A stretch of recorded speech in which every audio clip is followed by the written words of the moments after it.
I call this Wednesday, November 15th, 2023 meeting of the Grafton Board of Library Trustees to order. Welcome, everyone.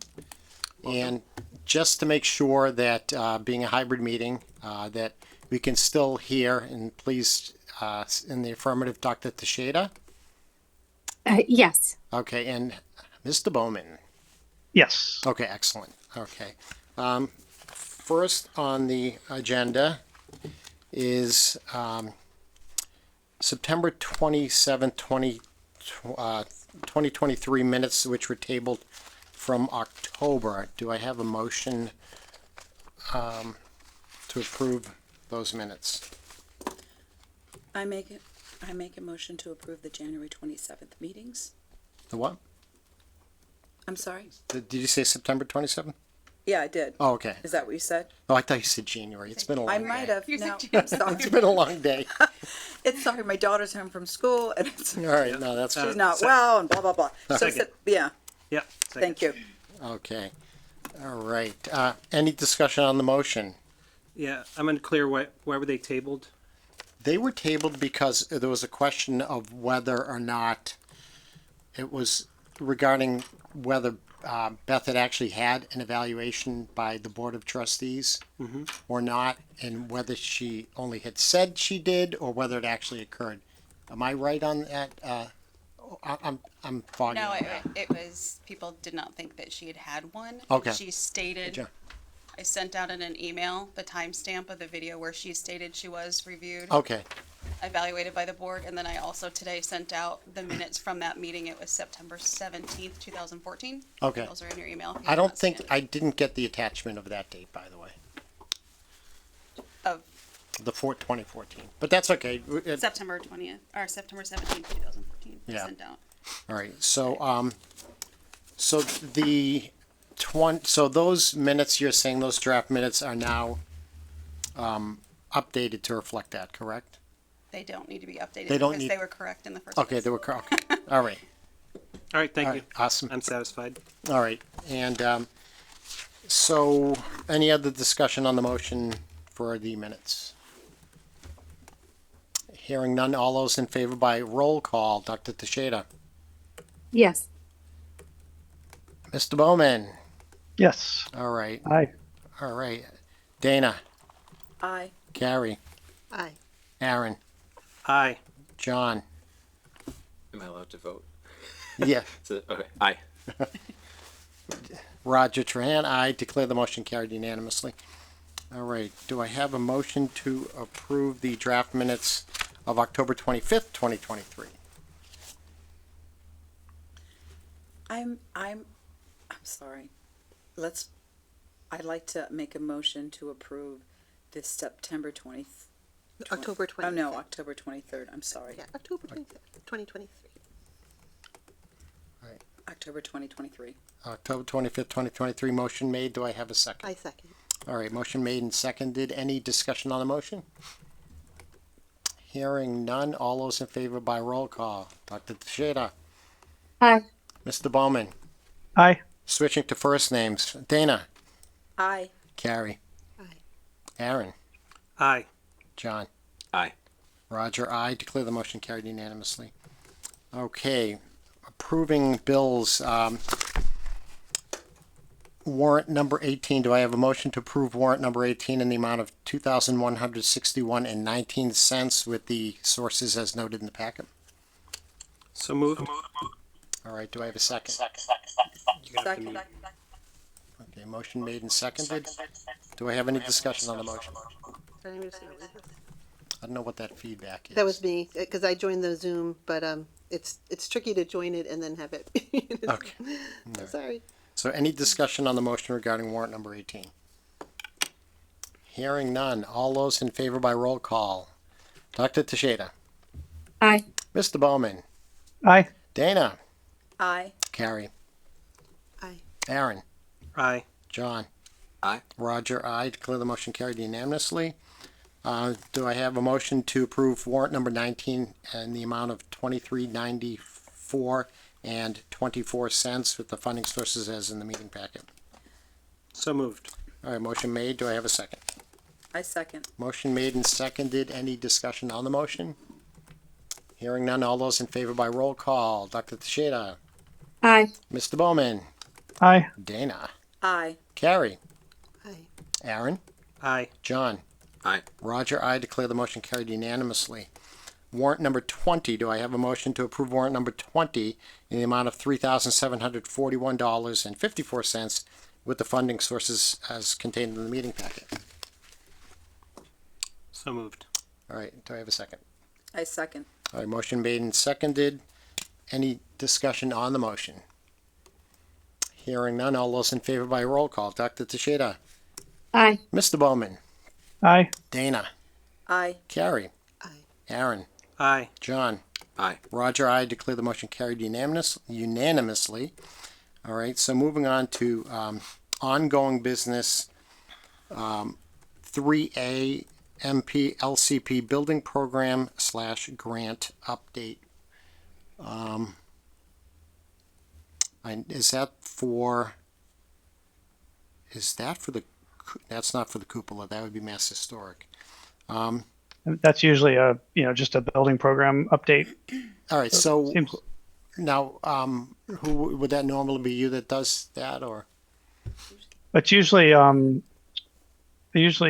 Beth, but we did not have a building committee meeting this month, so there's really no update from the building committee perspective. Okay, So I think most of it's going to be this next set that Debbie's going to go through. okay, all right. Then Mass Historic MHC update. I guess we've gone out to bid, have we? I believe that part's finished. Okay, so that was through William Blake, Through William, correct? yeah, William Blake's handling that. All right, and so we've made that deadline.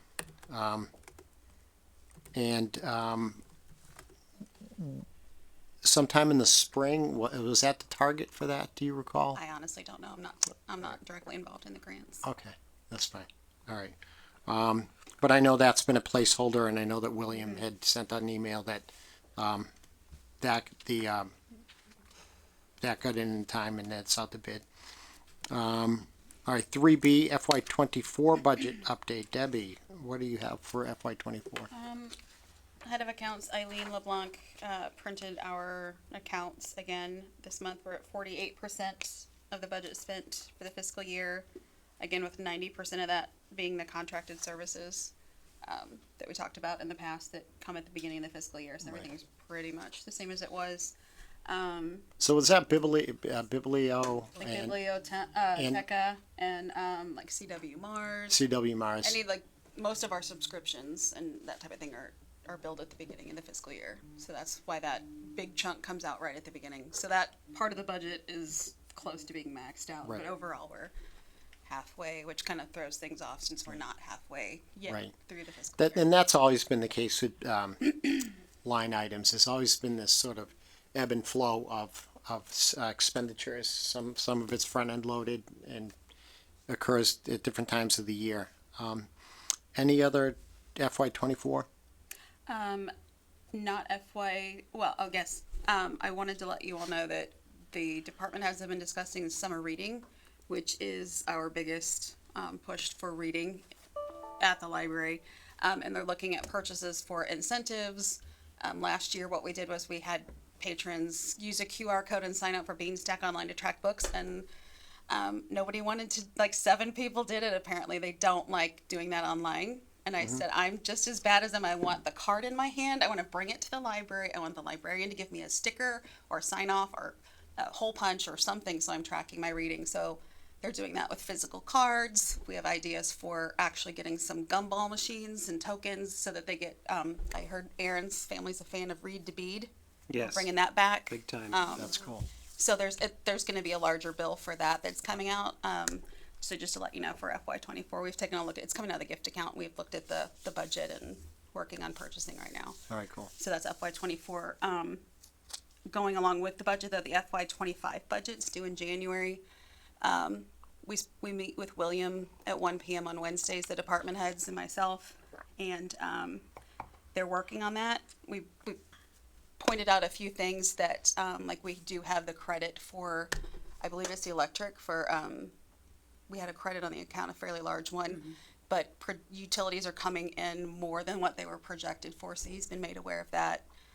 I spoke So to, is that through the towns? It goes, I'm not exactly sure how all that okay. is billed and how that, the credit apparently is from building, we overpaid for building part of the library. And then, so we're not actually paying on those bills, but once we have to, it's gonna be more than what is projected in the budget. So they're looking at that too and getting Eileen's gonna be preparing some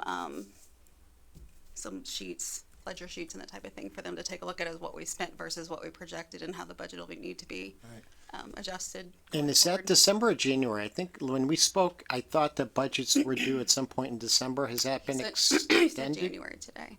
Okay. So early January, so, with the holidays and all, Right, okay, end of December is gonna be. All right. But they're handling that through the town. okay. And so is that a regular meeting, a standing meeting, or is it? Yes. Okay, all right. Okay, Just have a quick question. yeah, sure, Dana. When you were talking about, so we're, okay, so we're like 48%. Is that through October? Because that would be 4 months. I was just curious. Yes. Okay. So it looks like we've spent more than 4 months worth of money, but it's because that large chunk comes out at the beginning. Yeah. And it'll level itself out when we don't have that many. All right. Thank Um, you. More of the accounts will get up to speed. Like some of them have only spent, like there's 0% spent in some, like the non-energy utility programs is only at 16%. So I mean, we're going to be start catching up on some of those things, and I think it'll all kind of level itself out. Okay. And we've actually looked at that too. And we spoke to William about purchasing and budgeting and that type of thing, and how procedures can be tightened up a little bit, and we can have clear expectations of which departments have how much money and to be spent in what time frame, which can sometimes be a little bit muddled. And if we want something, we make it work, and that's not necessarily always. Can I ask a point of order? What agenda item are we on right We're now? on, we were on, we were kind of mixing 3B and we added FY25 to that because it kind of, Yeah, I'm sorry, I just threw that in as a. yeah, That was as an very aside. yeah, Can we pause for just a moment? sure. So this is more a question for Bill. Is what we're seeing on the Zoom screen on the televisions what's being broadcasted, to the recording?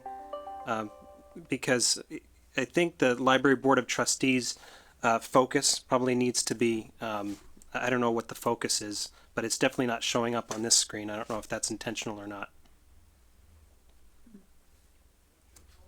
We don't have video Well- of this room, right? We do have video Yeah, in this as room. No, as I an mean, like- attendee, I see the room. Yeah. I see the room. We're looking at Roger, and you guys are on the sides. Okay. No. I think this is the live feed that Bill's getting, and we're not seeing this room.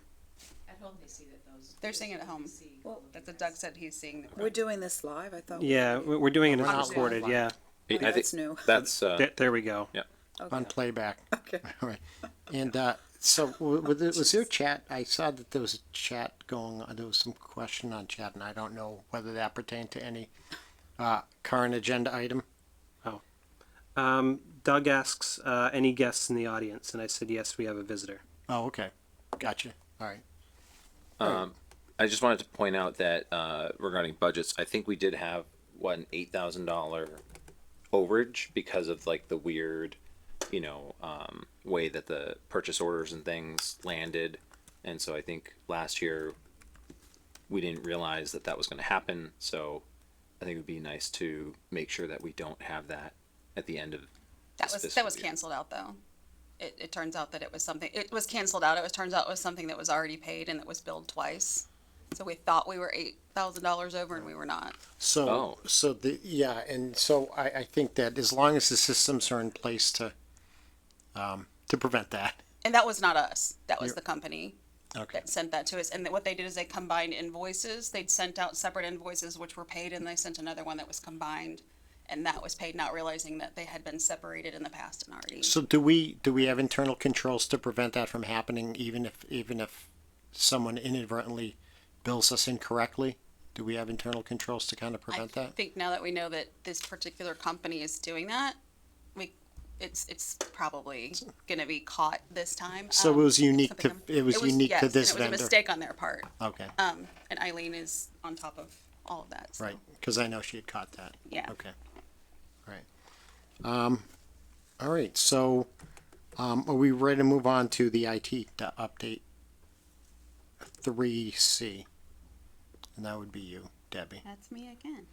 You're there wearing is multiple hats. so many hats. There really isn't much of an IT update. We're still hoping to roll out the laptops. I was going to bring that up in a meeting, in our department meeting again today. What has happened is director has discussed a procedure for rolling them out and checking them out and having patrons sign a contract saying this will be checked out to you.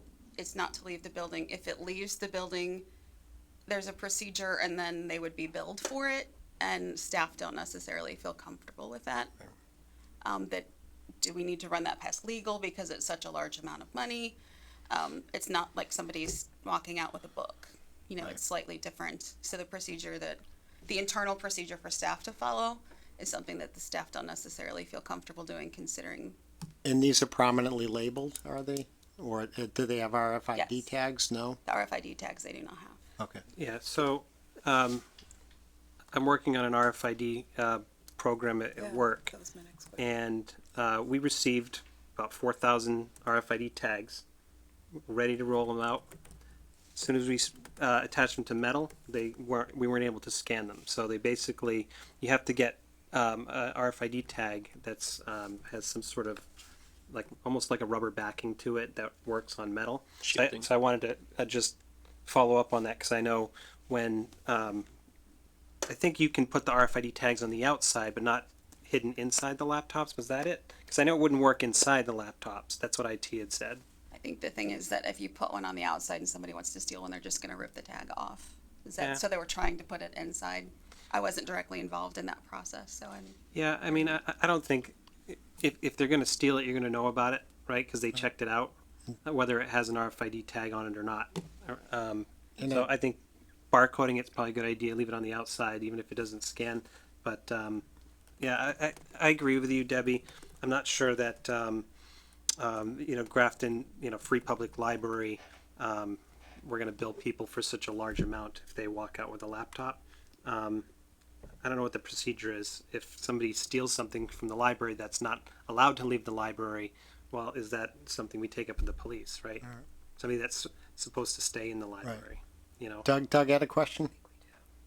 Was the intent that they could use it if outside the library, if they checked it out, or the intent is it for to stay in the library? It's for in-library use only. Yep. So is it worth the effort I know that some of these things, are sort of linked to the cloud.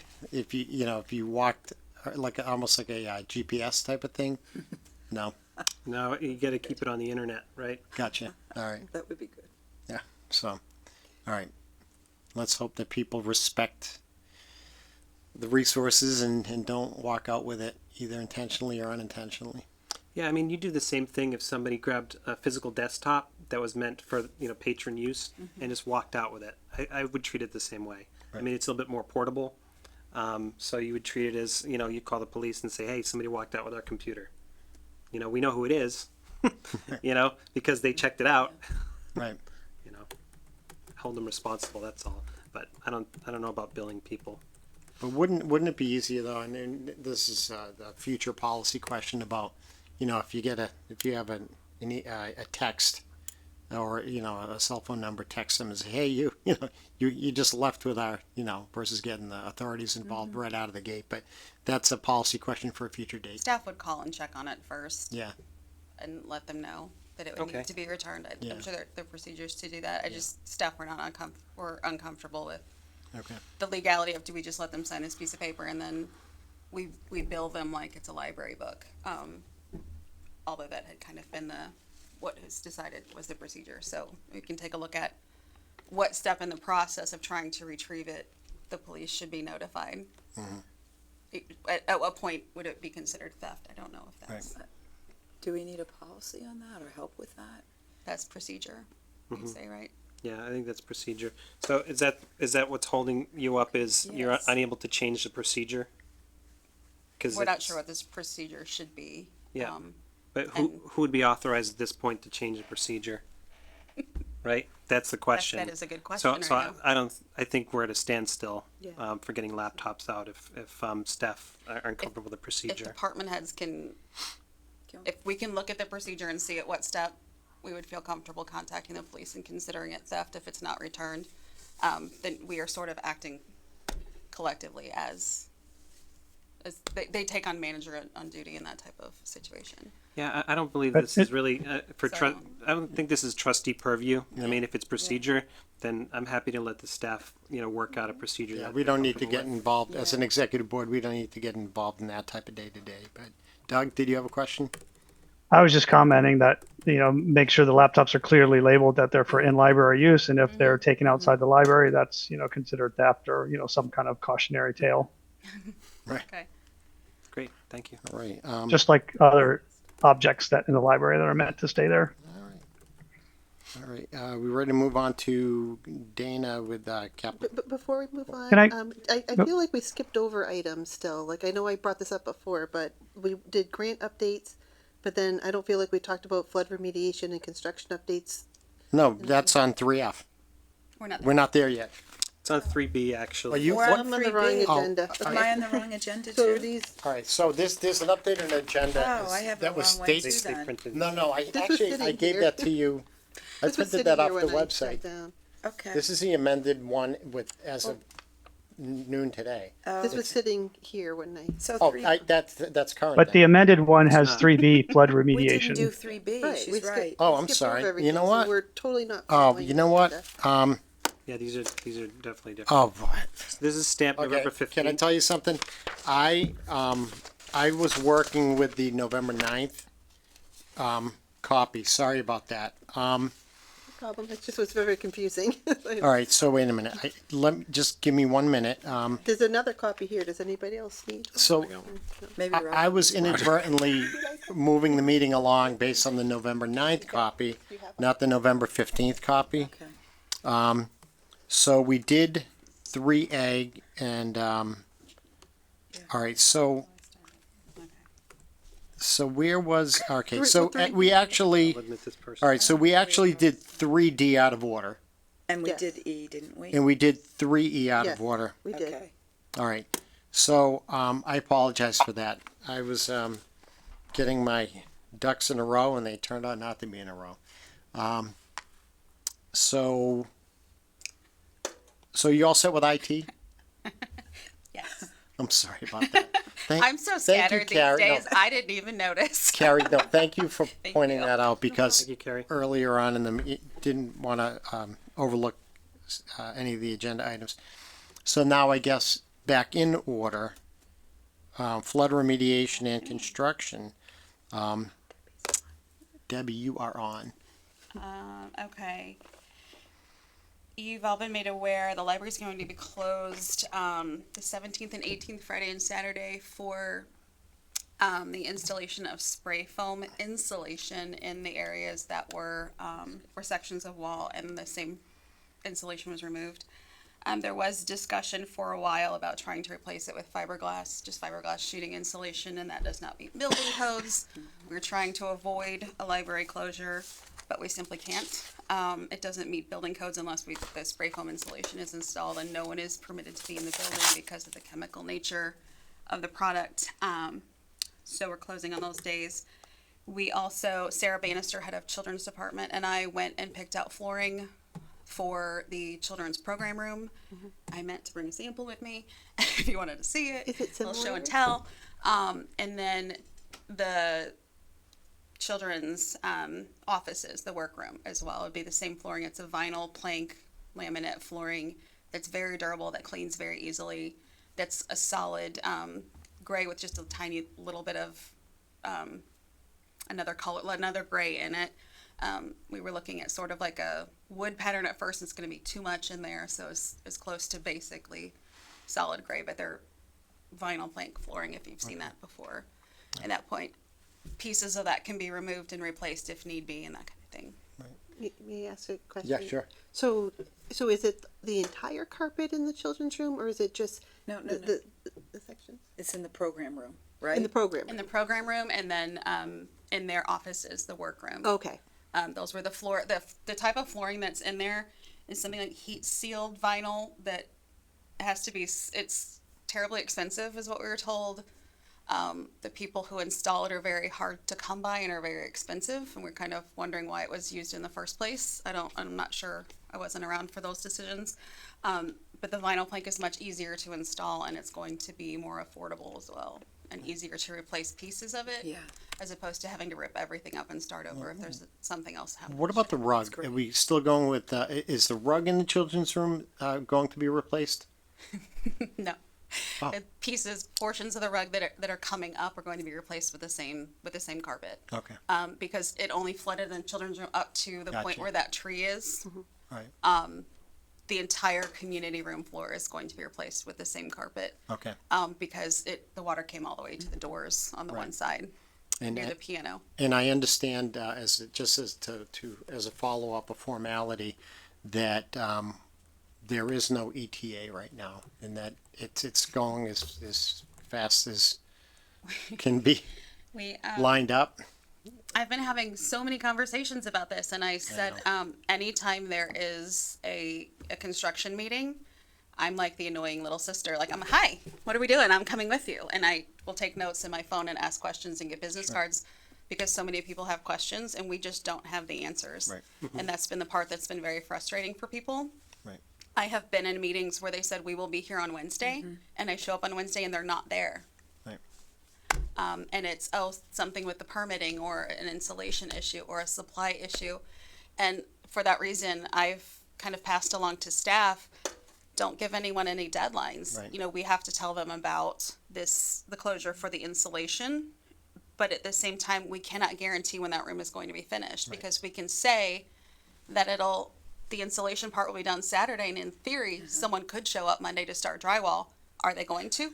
I do not know. They could tell us they'll be Monday. I They're wouldn't- Monday, and they'll still not be there Monday. I wouldn't want to, I would not want to, make false promises to appease anyone, and then you end up in a worse situation 2 days before someone's looking to occupy, let's say, that, room or whatever, and say, sorry, you can't have it. So until, and I think it's understood that, through various communications that we're no one should expect anything, prior to January. It's and that first and foremost is the actual library space, and then secondary is that rental room. But it's my understanding that the repairs are all going to happen at the same time, or around the same time, right? Like in consecutive days. The priority, it depends what they're doing. The priorities are the community room and the children's room, like as a Right. whole.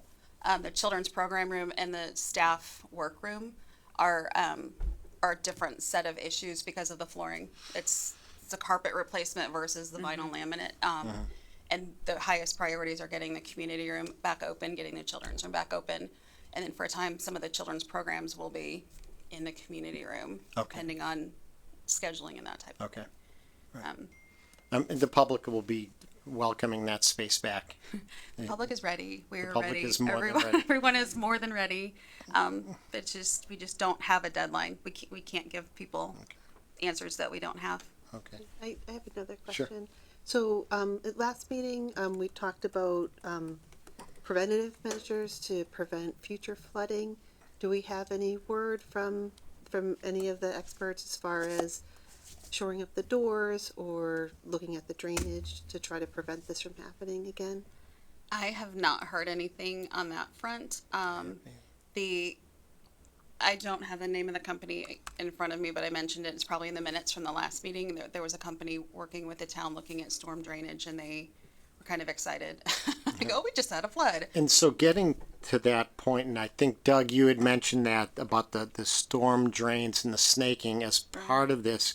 It wasn't my understanding a separate agenda item, but the look inside those storm drains on that wetland side, is that something that is going to happen anytime soon? I mentioned that in the last meeting that I spoke to Evan and William, and that is something that the town is going to look into.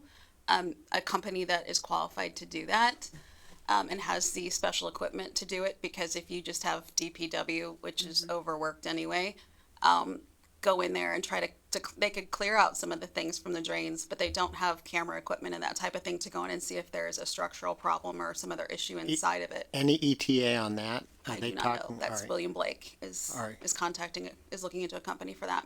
All right, you had a question, David? Yeah, I was just gonna say that this is something I brought up, I think, a month or two ago, because that's what, the director was telling me, that she was having difficulty getting it to be moving along to get it finished.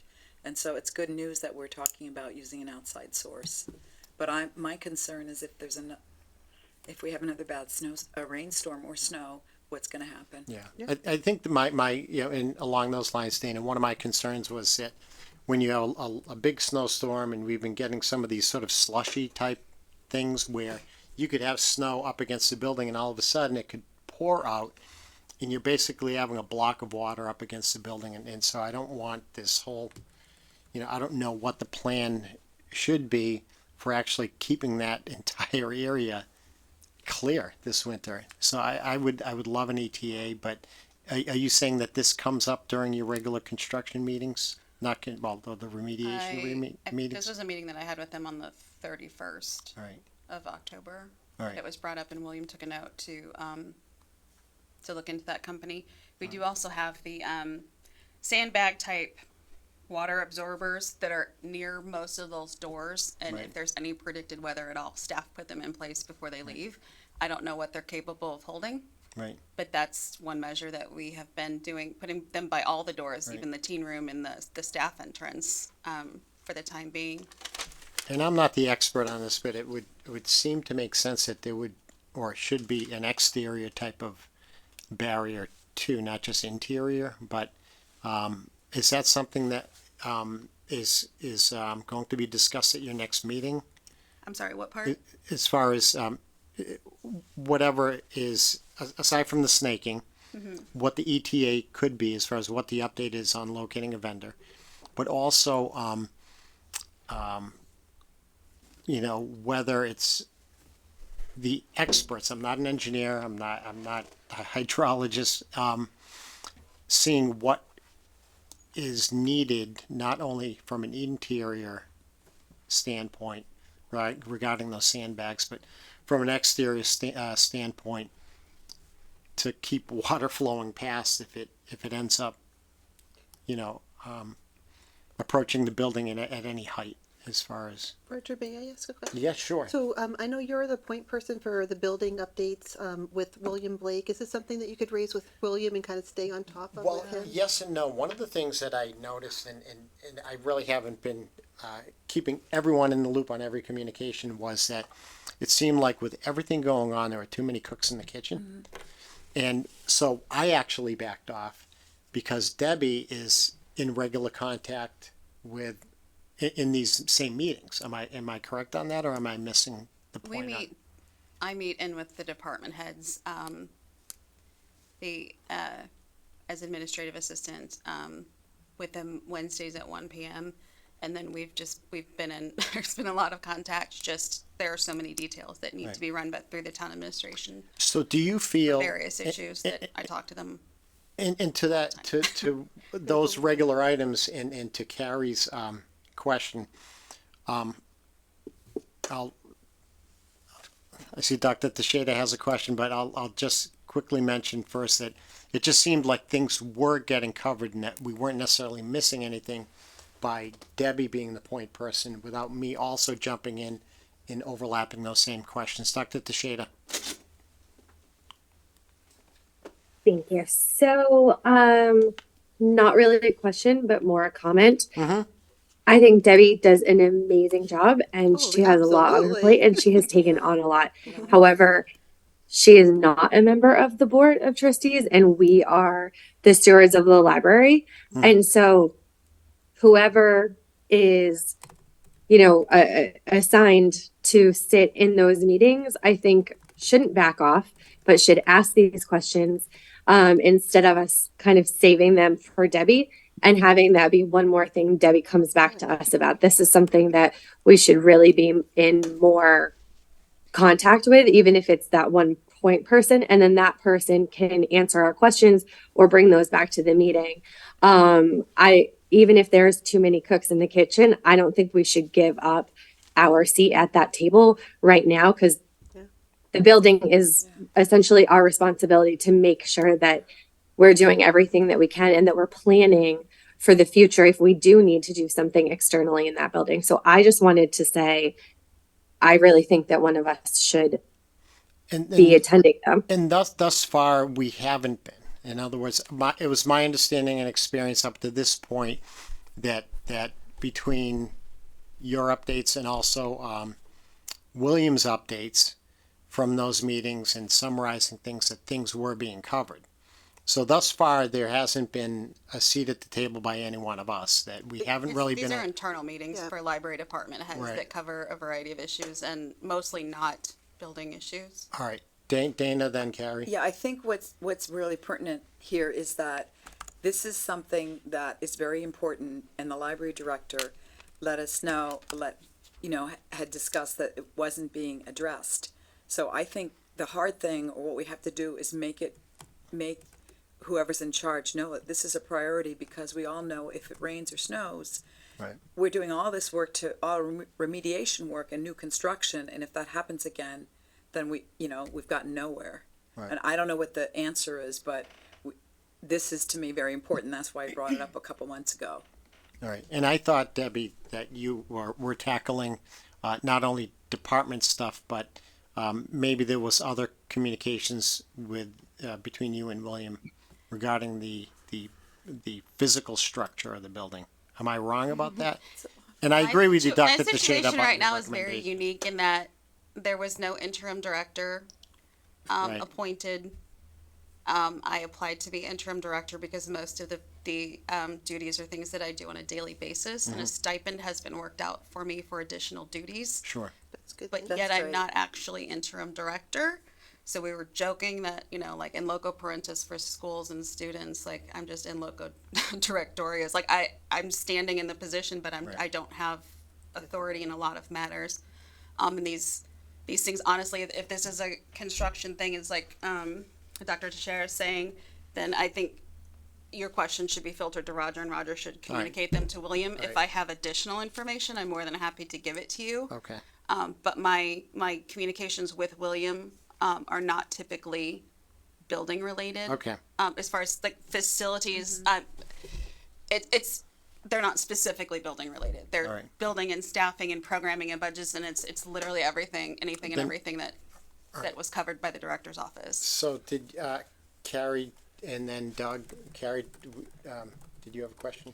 Yeah, so I guess from your prior communication to the trustees, it was my understanding that you were serving as the point person with William Blake on the building issues, so to try to limit. So Right. but then you said that maybe you changed that, so I guess I'd just like to clarify, Well, are you that point person now? What I was trying to do was avoid duplication of, I was finding that as I was trying to communicate, through the town administrator's office, that a lot of the same issues that were being discussed, there was some overlap in the general discussions, that when everyone else had each other's ear, that a lot of things were kind of blended in the discussion between building and internal library stuff. But William has been sending me various updates, as you'll realize that in the past couple of weeks I've sent you either 2 or 3 updates by email from William.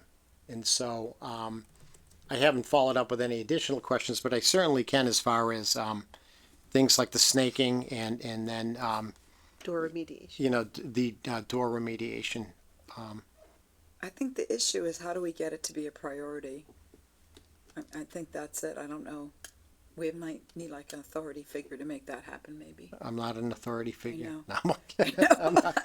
I know, I'm just No, saying. no. It just worries me because it could happen again. I'll follow up on those 2 or 3 items. Doug, you had a question?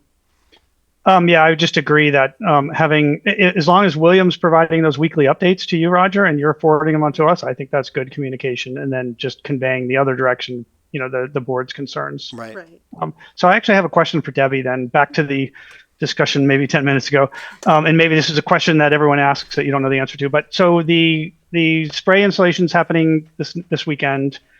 Do you know, are they going to proceed with the drywall repairs in advance of receiving the flooring? So the drywall will get fixed and then maybe there'll be a down period before the flooring? Or are they going to wait until the flooring's ready and do all of those together? Or do you not know? Drywall and paint come second, and then flooring. Okay. So But- theoretically, the rooms could be available before the Yep. floor comes in or not? We're we're not giving any deadlines or any Yep. timelines. Fine. That's okay. We just don't have them. Like I said earlier, Yep. they've given me them, and it hasn't happened for one reason or another. They did say that the drywall process could take 8 days because of the mud, and it has to dry in between layers and sanded, and so it's while it's a short project for them to come in and do in a few hours, then you have a number of days that you have to wait before they can come in and do the second coat so that it's cured properly, and then it will hold up. And I think some and then people- the flooring is being done after the painting is finished. And I think some people may have the mistaken notion or idea that that we would somehow make that community room available before all the work is finished. And the answer, Well, my concern is if it's, let's just say it's worst case scenario, it's 8-12 weeks before we get flooring, right? 2 or 3 months, then that's going to be a different situation than if it's only a month, right? It shouldn't be. as far as temporarily opening, either room, not just one room. Okay. Thank you. Right. I think we could probably move on. All right. Yeah. HVAC. Oh, I'm just looking at different issues. Renaud has been out. They came out Monday. I pulled in the parking lot. There's 3 vans there. I had no idea they were coming. And I asked them. I will stop them and talk to them. What are we working on? They were just doing general maintenance, changing filters and things. And I spoke to them about the noise, the questionable noise, and so one of the guys was up in the ceiling right next to it when it happened. Wasn't even very loud, and he's like, "That's loud." I said, "It gets louder, trust me." But they've never heard that. They don't know what it is. Oh, that's not good. I don't know. We have an issue that I don't know that's been clear to everyone because it wasn't necessarily clear to me until I spent quite a bit of time with them over the last few days. Is that the company that installed the system is a different company that is servicing the system now, and what they had to do is Renaud is who we're dealing with now, and they're out of Sutton, and they're wonderful, but what they were able to do is limited until we had our certificate of occupancy. And that contract, that closes that HVAC contract, and now this one, they're able to do more. They were not able to actually do anything but maintenance on it. They were not able to do repairs on it while it was still technically under warranty with the other company. So is there something to do with how things were built and how there was some discussion a number of meetings ago about coordination issues between various contractors in making everything fit together like a puzzle. And that, am I incorrect in saying that there's some structural issues that remain regarding how the works are Yes. snaked around posts or beams or this or that? And could you speak to that at a high level? I can, because I spent a lot of time with them today. Okay, good. I asked about that.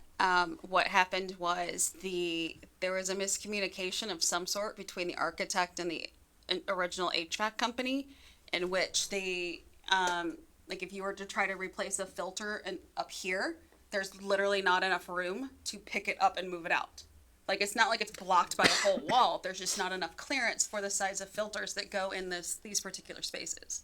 And I spoke to the guys again about that the other day and clarified before they left, is that something that you guys can fix? And he said, yes, he's spoken to William Blake about that. And he has forwarded the information on what they can do to remediate that. That was a miscommunication and a poor design. We're finding out there are quite a few of them, a poor design issue with the HVAC system and the building itself when it was installed. So is that just a matter of convenience, or is it is the air quality compromised in any way by that structural issue? Well, they need to be changed. Okay. I mean, it's We have not. He said that he saw them and they're not bad, Okay. but they do need to be accessible. Okay. But the air quality isn't suffering right now, but it's something that needs to be done. Yes. Okay. I have a question. Yes, Carrie. Has the bill, the estimate to do the work by Renaud is going to be provided to William Blake, and then that bill will come to the library? Yes. Okay, so we don't yet know what that's going to be. So that's going to be an unbudgeted expense. Yes. Also, they had when they were talking about the noise and trying to figure out what the noise was. He said that this guy named Jimmy that works at Renaud, he said he would bring his computer guy in today. They were only supposed to be there Monday and Tuesday. He would hook systems up, try to figure out what it was. They did. They couldn't. It only happened once today when they were there, of course. So he was digging more into the computer system. And if you were on the board last year in the wintertime, we had quite a few issues with temperatures and a couple building closure or two because the temperatures in the building were like in the 50s. And we had some troubleshooting today where the remote access to that is through Beth's laptop, and she has her laptop with her. And so I got on the phone with IT, and I got my IT guy and the HVAC's IT guy, and I was, hello, here you go. And they were chatting, and they put the program on my computer, and then on a desktop computer that stays in the director's office that can be accessed. And what he said was that the times were programmed incorrectly, and the heat was shutting off at 6 p.m. And that's why it was cold in the library, and that it wasn't running at the correct times. So this was just remediated today. because we just haven't had the cold temperatures yet to Yeah. really. But we're having issues where certain parts of the building were not coming on, and one of our department heads would go down and manually turn them on. I see.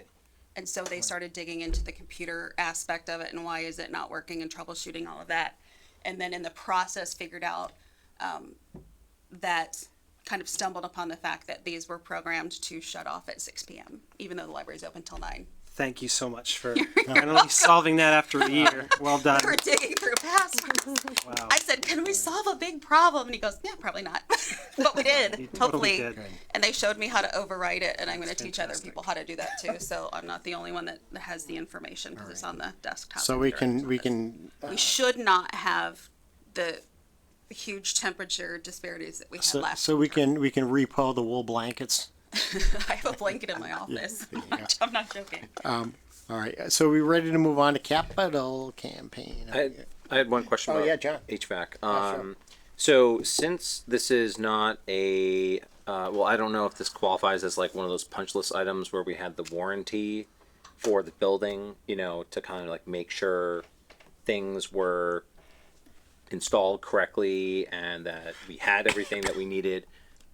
Does this fall outside of that? Like, can we go back to the original HVAC company and say, like, you installed this, either you installed this incorrectly or the architect, you designed this incorrectly, and it's not something that we would even necessarily know to ask about on the punch list, right? It's like if, I don't know, I can't think of a good analogy, but like, you know, it's not something broke or something was like damaged or something was just done kind of like, I don't know, like the paint wasn't, they only did one coat of paint instead of two, right? It's like this was fundamentally flawed from the get-go.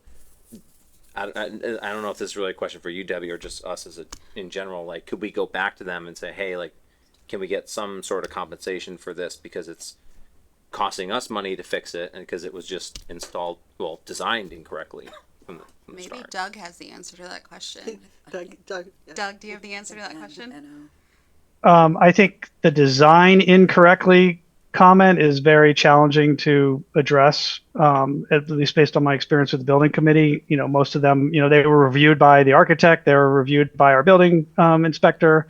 So, you know, if it, you know, they were, you know, building inspector, police inspector, or not police, a fire. Fire, yeah. So any of those things, if they squeezed by, I think that's just going to be up to the town to remediate that. What about HVAC if they installed that incorrectly rather? Yeah, I think that's mostly going to be for Beth because, I mean, right, we've got this long trail of issues with the HVAC system. So I think depending on when it was noticed, and that trail, that could be a potential, I guess. Okay.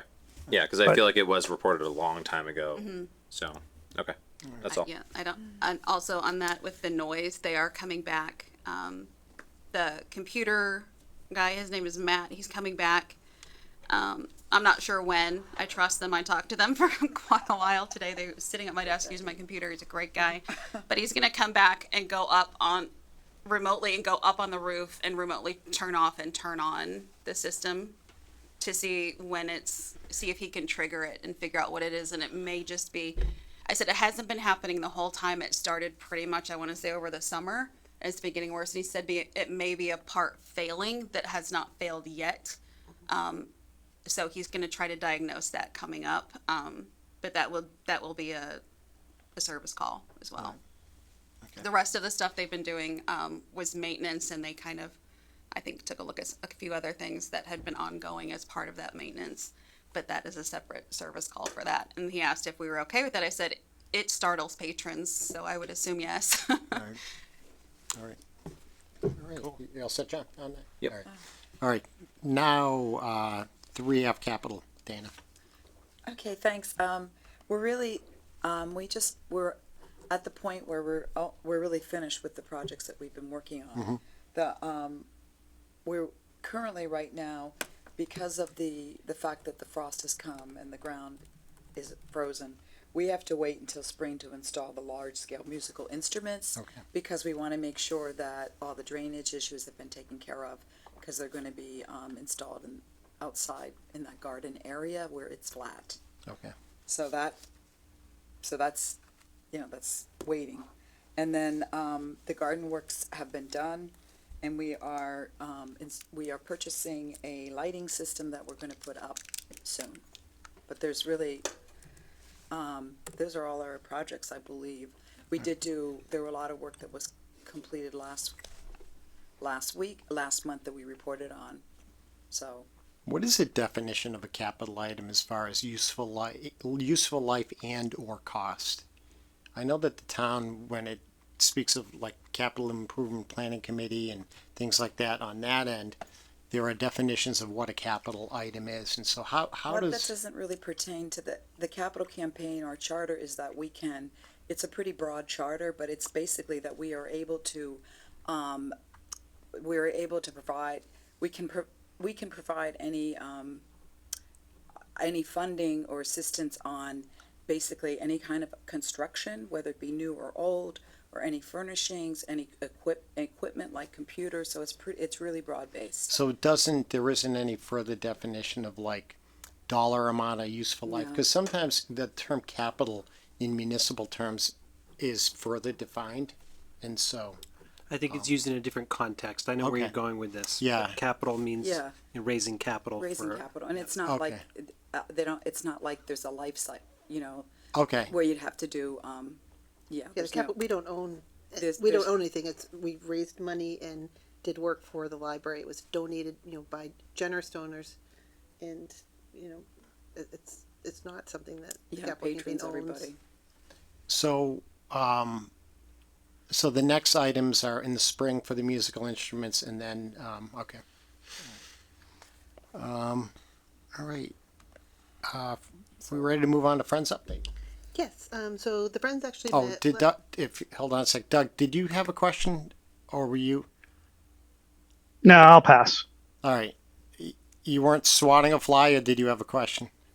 Well, I was just going to add a comment that the library director communicates with their library staff, and that's where we've compiled some of these items list. Right, the musical instruments Okay. were items that the children's department came up with, and through Beth, they've requested it for the capital campaign. Okay. So there are some other items under consideration, but at this point, that's going to be next year. Okay. All right. Thank you. I have a question. Yeah, Aaron. So regarding the things that we've purchased over the past year, do we have a process to make sure that they're safe over the winter? Anything that may not be installed also? Well, right now we have the musical instruments are actually on the patio because we thought they were going to be installed. Yep. So they are meant to be outside, but we have given that consideration. I think we should put tarps over them or something, because they're not in the ground. They have to be put in the ground with concrete and everything. So I think yes. I mean, we don't have storage area, but they're right outside the community room in boxes. So I think a tarp would be a good idea. And Yeah. that has been on our mind. Well, they are tarped. they It's tarped? actually on my list to talk to Debbie to find out if there's any space in the shed to store them over the winter. Debbie's shaking her head no. I did check that. I actually took a video, and I'm glad I forgot to send it to you because I was like, look at all this space. And I spoke to maintenance, and they told me that they get the salt for the parking lot and not the parking lot, that's DPW, but the sidewalks and things. They get a large shipment of it, so there is no room in the storage shed. It would be up to asking the town if there's additional town storage somewhere. There may be. I don't know for sure, but they're not boxed out they're open out on the patio right now. I think it's probably appropriate to as long as it's tarped. I mean, we had an outdoor HVAC system at my condo, and we used to always tarp it up over the winter. It'd be fine. You just untape it during the summer. So I think anything that's meant to be out in the weather, a tarp will be more than enough. Okay. As long as it doesn't easily get picked up and grabbed or knocked over, or it's in a way that like a plow or something, like a sidewalk Yeah, plow yeah. could damage it.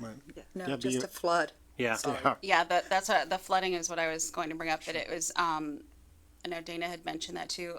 From my understanding, DPW will probably not be installing them until they figure out what happened with the flood, because there's no point digging and putting these in the ground with cement and then having to pick them up, having to dig them out and move them again if they figure out they have to restructure Right. some sort of pathway through there to I prevent just didn't go into more great flooding. detail. I think we might be Yeah. hiring someone to do it, but there's a good area for it that's flat, would be perfect, but we can't do anything to the spring. So we will tarp them and cover them. Thank you. because, it was a project to figure out what to order and work with the librarians to make sure that we were getting what would work. So, All right, moving forward then, I guess, to Friends, Carrie. Yep, so the Friends met last week on Tuesday. The Friends continue to, allow the children's librarians to work out of the Friends Corner, which is great. But it does prevent the Friends from, being able to have their ongoing book sale. The Friends are planning to participate in Grafton Celebrates the Holidays as they normally do. Typically, they put together book bundles for sale. We do know that space is limited, so one of the presidents, Marion Breer, was mentioning that she was going to try to reach out to you, Debbie, to just talk to you and the staff about thoughts as far as placement of where the Friends could be located for Grafton Celebrates the Holidays. I'll be volunteering with that as well, so I'm sure we will be able to work out place with Some places in mind. Right. in the sport, and then the vending machine is on hold until all this other construction remediation is done and the Friends Corner is available again. And the next meeting is on December 12th at 7:30 p.m. And I will be again planning to attend, and we welcome other trustees to participate as long as you don't exceed our quorum of 3. All right. All right. Moving forward, it's a good segue into Grafton Celebrates the Holidays. Debbie, if you could give us the lowdown. We are ready. We have enough staff to work the event. We have a plan for where everyone's going to be located, considering the community room will not be available, and space is a little bit limited. We have a plan for the staff that are going to set up and the staff that are going to tear it down. We have a storyteller, Diane Hedgecombe, who's coming to do stories, gingerbread houses, pretty much the same thing, just in a different little bit. So is it primarily going to be in the historic reading room and the large print room on opposite There's ends going to of be the large second? print room, historic reading room. The gingerbread houses are going to be on the tables along the back wall. All right, cool. And we have 6 staff members on the schedule to kind of shepherd people around and make sure everybody's participating and getting to see all that we have here. All right, cool. So, what time does it open to the public? Is it noon time? It opens at noon. We'll be there at 11 if they're, and I'll talk to Marianne about setup, because we may be setting up Saturday beforehand. So is it noon to like 4:30? Is this lighting the? It's 12 to 4, 12 to 4, is what we have staff scheduled for. Okay. And then I think after that, the tree lighting and the Yeah. thing goes out to the department that Okay, way. that sounds right. All right, thank you. That'll be nice. And we did, in all this back and forth, we did miss the 3C, teen room carpet. Oh, Oh, yeah. okay. We Just did. real quick. All right, I'm sorry. No, I was working off something else too, and I was just going with the flow. When Sarah Bannister and I looked at the carpeting for the children's program and workroom, I went along and we each had those giant carpet samples and went into flooring and decor where we are to work with, and worked with a great guy that helped us out with the pricing, and so they got all that for the children's room, and we did get pricing for replacing the carpet in the teen gaming room. Right. I went in there. We texted and we said, can somebody get the measurements real quick? And then we went in to see if what we had selected would work in that room as well, even though we had a sample. And I did not even want to walk on the carpet with my shoes on. It's that bad right now. We are trying to find a time for maintenance to come use the extractor to try to clean it again. But there was a miscommunication. They thought they could be in the building when the building was closed this week, and they're not able to do that. So we're looking at the calendar, trying to figure out when at least they can get in to do that space. If not, I know there's some other spaces that have. The thing is, you drop something on this carpet, regardless of which room it is, it's going to stay there until it's extracted by a machine. So is that a 1 day thing? Like, how long would the teen room be offline to get the stuff cleaned and get it dried out? Are we talking an afternoon, a day It's or the gaming two? room, right? Yeah, the gaming room is the Oh, worst part. right. Is Is that a rug or a floor? No, the gaming It's room. carpet. It's carpet. It's carpet with cement underneath it. Okay. And that's the thing with what has to be replaced with the vinyl plank flooring. There's an underlayment process too, but that's all been turned into the town.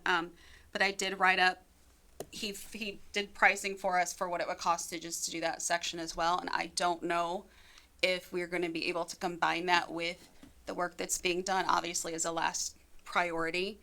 When they finished the flooring in the children's program room and the children's offices, if that's something that they can tackle while we still have a crew there working on floors. But we could save money on the underlayment because we're getting what's left over from a roll. It would be the same flooring. We may have a flooring credit. We're checking into that, but I did price it out. And I plan to send that to Capital Campaign for their consideration. If that's something that they may be able to work out for us, they'll do that separately. If I could get Don's address from you, email address from you. Yeah, Aaron. So, with some of the other capital campaign projects, it seems like we have people who are willing to install things for us. Yeah, we hire them, yes. Yeah. Would they? Would it be appropriate for someone like that would do other capital campaign projects to install something for us in the teen room, so that we can kind of remediate this stuff so it doesn't happen again? And one of the things I mentioned was just, some simple cup holders, but I'm not going to go in there and drill some cup holders into the wall and just say, hey, we're good, but something appropriate, because if we're not saying no drinks, then I think we should just be smart and try to make it so that it's a little bit more Well, that was conducive. I was thinking too, I know that. Sorry, point of order. I'm a little confused Yeah. because I know that, and I don't know if it's because I'm on Zoom, which is why I'm asking. Carrie did the Friends update, and we were just talking about Grafton celebrates the holidays, but now we seem to have shifted back into We went back kind to of the some carpet. construction thing. We went back. No, we went back to 3C. We overlooked doing 3C, the teen room carpet. So we Okay, so we've It's moved, the gaming we've shifted room. that down. Okay, thank Yeah, you for yeah. clarifying. I was Yeah. not sure where we were You anymore. thought you were up to our old tap dance tricks again, huh? Well, I was just like, I don't think we've talked about this, but I also No. don't see where it is. We're on. Okay. We're on three. Thank you. Which- I overlooked Yeah. taking on 3C after HVAC, so that's where we're revisiting. Okay, thank you. All right, thanks. So, So go I was ahead, just Dana. gonna say, I mean, I know this isn't the right discussion, but, the flooring that you're looking at, it sounds to me like it's different than the other, then you can actually pick up some pieces of it if it needs to be replaced. And then my other question is, and I know this is the answer, you'll have the answer, we can clean it, right? We could mop it instead of having to carpet and someone could do that, like the custodian. Okay, It's very easily cleaned. Yeah. okay. Okay.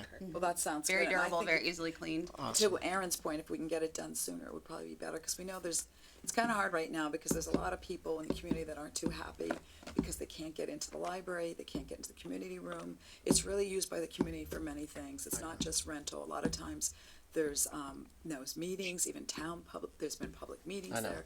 They really love it. The town loves it. And if you look at all the reports that Debbie and Beth have done and do, it says it's really well used. So I think if we can get another room up to par at the same time, that would be great. So I think that's good. It couldn't be part of that, because this is obviously, the gaming room has nothing to do with the remediation or anything, but if the same people can do it, they could be hired for it. Okay. Yeah. Doug, do you had a question, Doug?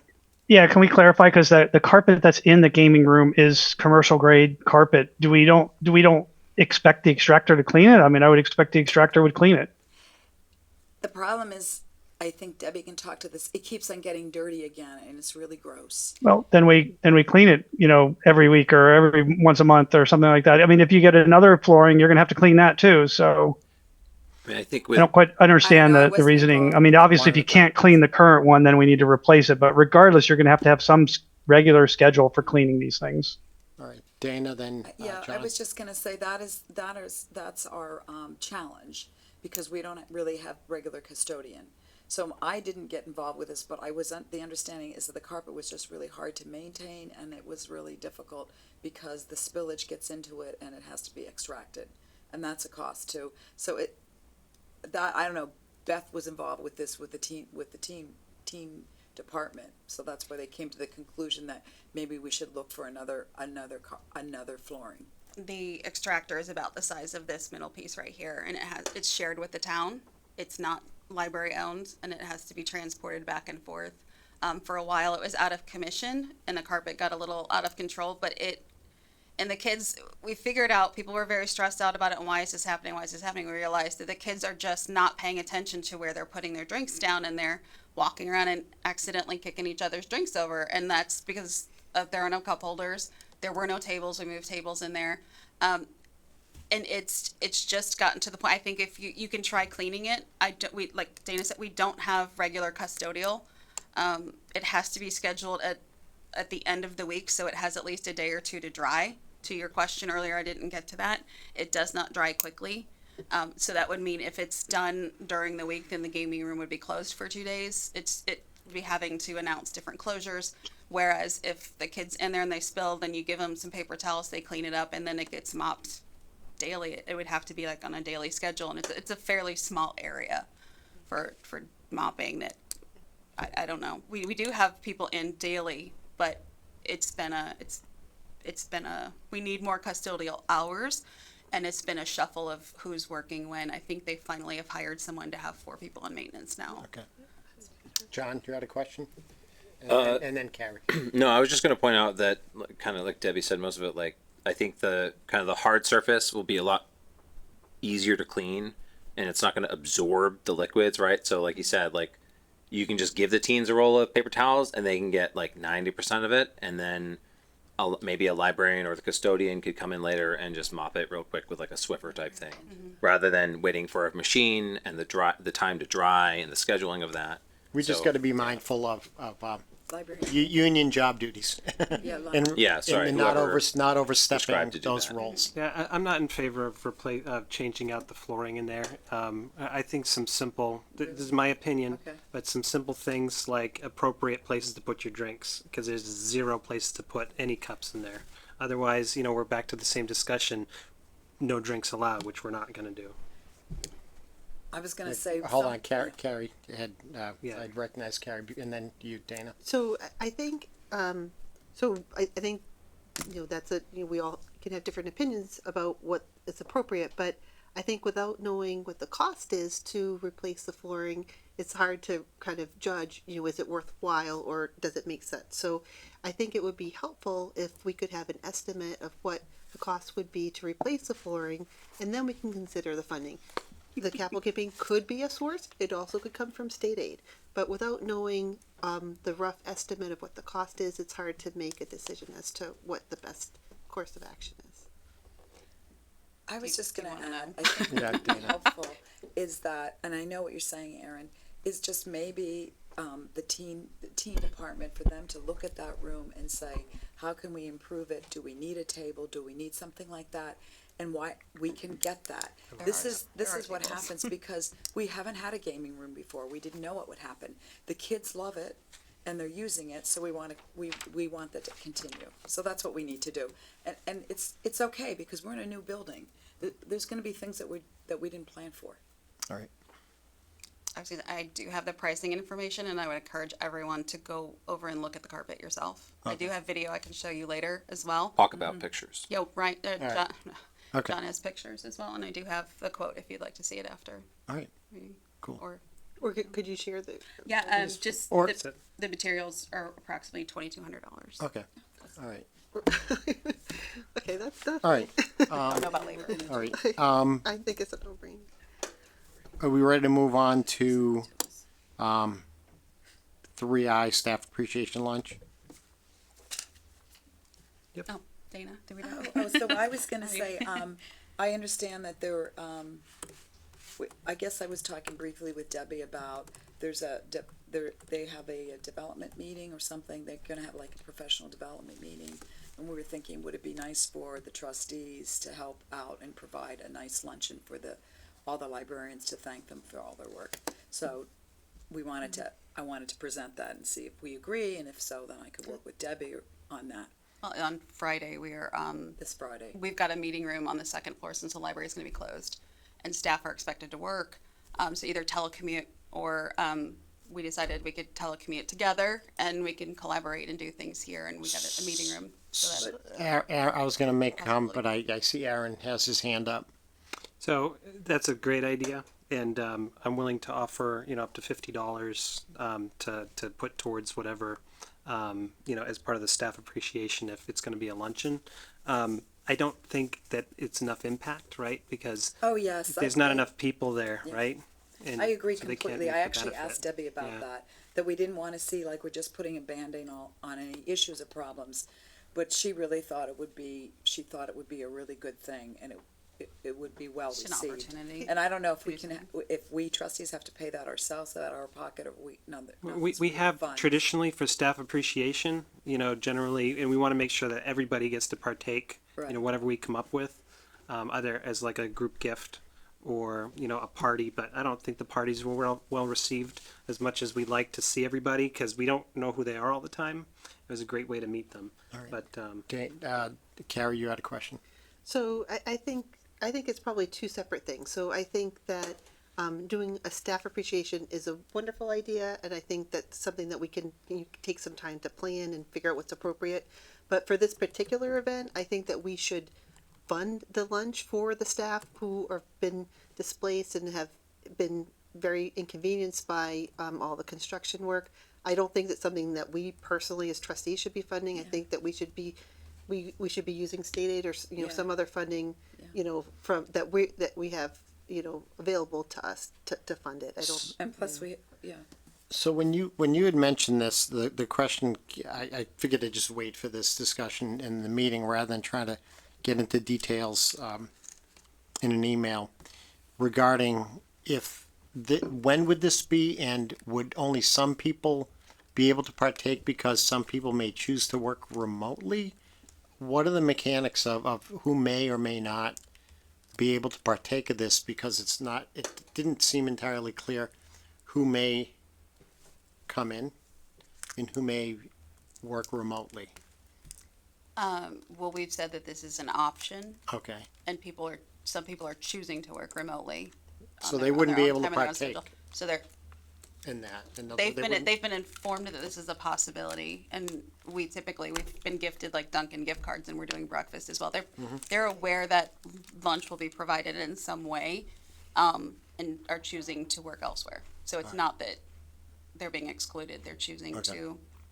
to do that on their own. All right, and so this is part of their work day, or is this during their lunch? How does that People work? who are And what day is scheduled this? either Are we Friday, talking about? either Friday or Saturday at some point. It's the understanding of the town that they either take the time off unpaid if they don't have leave, they can take leave, or they need to be working, like to telecommute. So this basically. coming Friday? Yes, All right, when the but I library's thought, closed. Or Saturday. but Or wait, Saturday. They can do it any day. but- so Confused. I'm confused because I thought the whole idea Twice. of the library being closed is that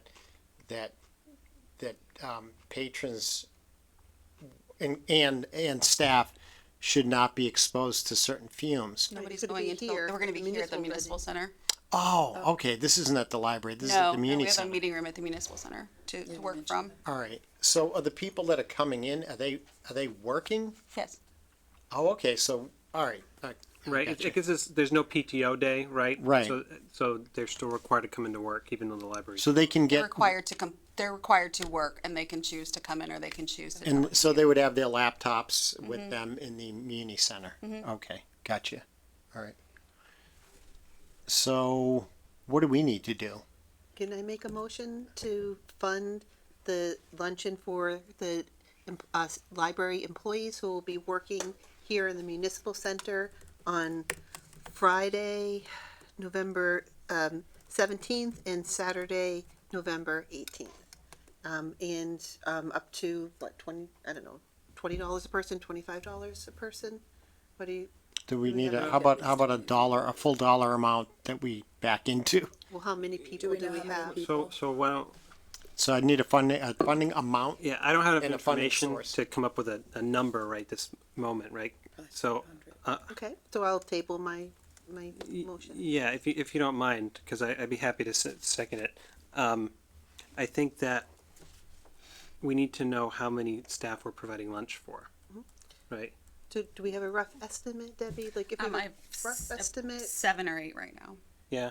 on each On- day or in person? And yeah, it's only the one day, oh, just the Friday? Oh, just okay. the Friday. If they were scheduled to work Friday or Saturday, they can come in on Friday. Okay. At any point throughout Friday or Saturday, they can make up their hours. Okay.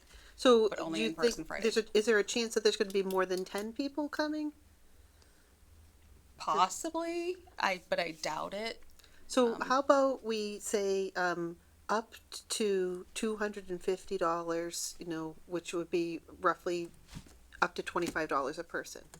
Is that reasonable or do we, I mean, I'm flexible as far as the amount. I just, you know, food is expensive nowadays, so especially takeout. What do you think, Debbie? Do you think that's good?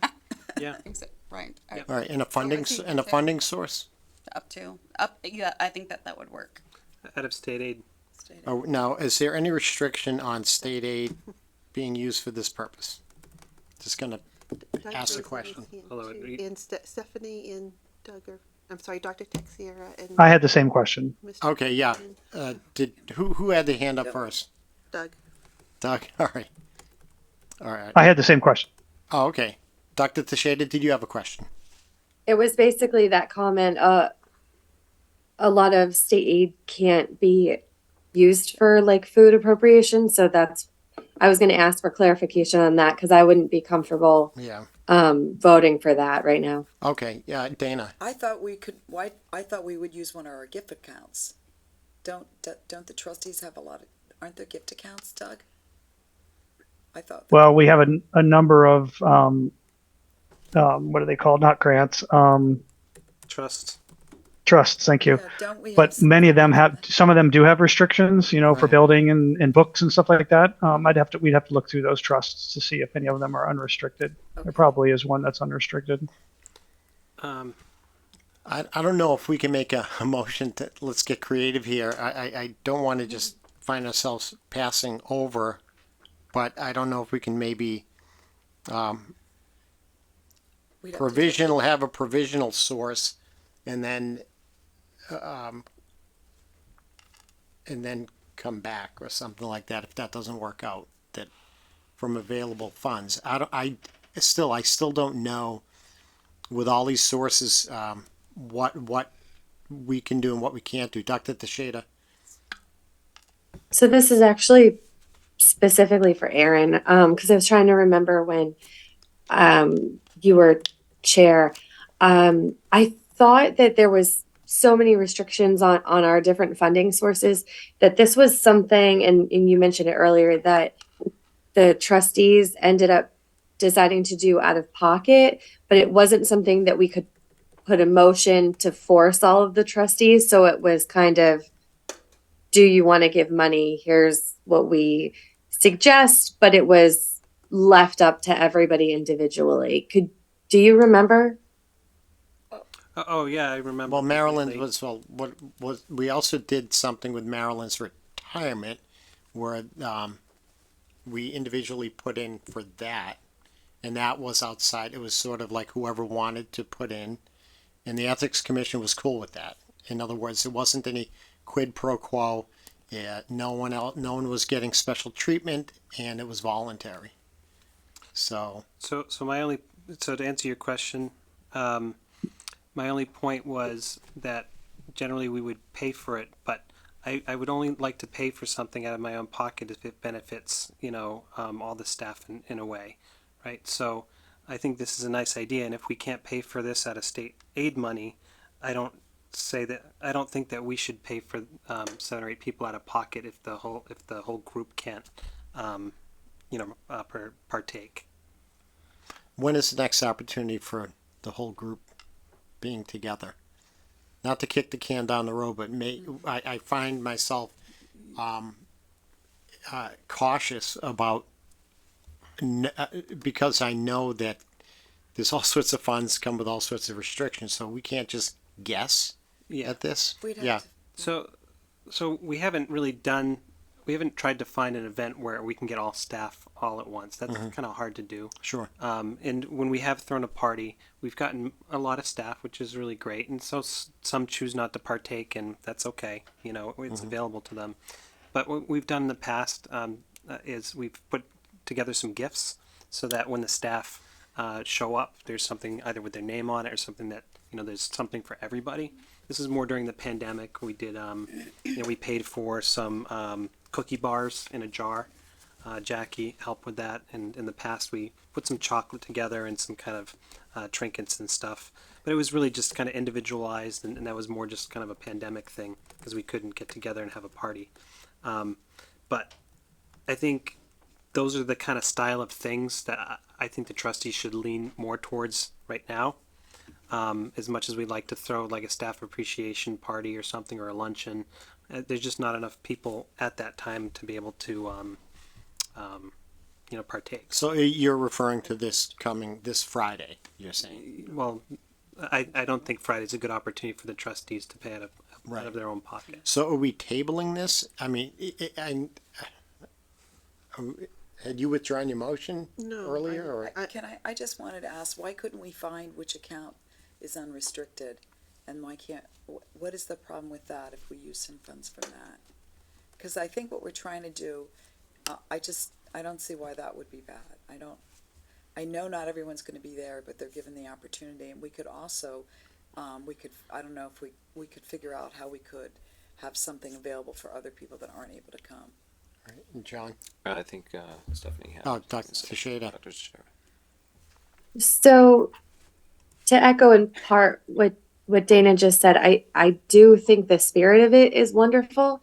I think that it being presented to us with a 48-hour turnaround to find both an appropriate funding source and a way that we could make a meaningful impact to all of the staff is just not something that's possible. So the turnaround for me was really problematic here because I don't feel comfortable making any of these decisions tonight with knowing some answers to some questions, even though, with them being essentially remote, I understand why the push is for Friday and Saturday. I just don't think time-wise that's a wise situation to kind of back ourselves into a corner to meet that deadline.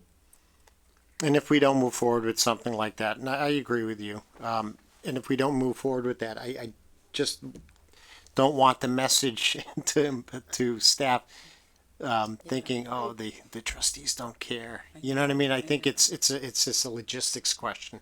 Yes, Carrie. So I agree that kind of a big staff appreciation that is funded by the trustees should be something that we take into consideration and that we, take time to consider. I don't think that paying for lunch for our staff members who are displaced from the library after being displaced from their rooms, I just don't see this as being a big expense, and I think it sends a bad message to the staff not to pick up their lunch for Friday when they're having to work off. But if we're not going to do it out of pocket, we have to be darn sure that it's a proper funding source. We can't spend monies that are restricted. Yeah, John? Can we pay it out of pocket and then get reimbursed when maybe it sounded like maybe Doug or Dana can find the I'm not gonna do that yet. No. Well, I think And I just want to point out we where probably, I'm hoping to wrap up this discussion where we still have a good amount of the agenda and it's at 8:30 right now. I would just So- say, I didn't think that this was gonna be a whole staff appreciation. I thought it was just Covering that lunch. there were people that were gonna be working not on site and that we could do something for them. And Yeah. it seemed like a good idea. No, it is a good I get idea. the point. It's very hard to be able to, someone has to go down to accounting, they have to go through all the all the different, Right.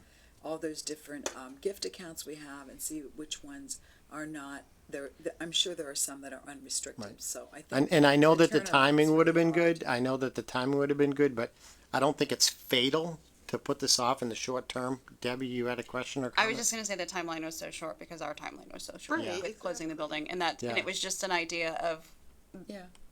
a large chunk of the staff is probably going to be in the same place at I the know. same time, and Dana had stopped by to sign the bills, and I it know. was an idea that was know. floated, and I know. we, It's- while I do appreciate it, I do think a lot of people understand But that it has to go through the proper channels. Yeah, and I the think proper that, funding and I sources. think that has to be made politely clear that it's a logistics and a fiscal one, that we can't just act and guess that funding sources are available that may not be.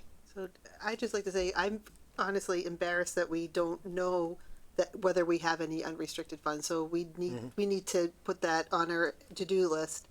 We should know that whether we have $250 available. Right. I think that's just not Okay. acceptable. So I will say that when these sort of staff events, it's not even a staff meeting or event, this is their regular workday. But the friends will often offer to bake, and that is out of their own pocket, right? I think a lot of these events are kind of out of the goodness of people's kind, and out of their own pockets. If we can't pay for things with, trustee sources because it's food related items, then I think, we'd have to pay out of pocket.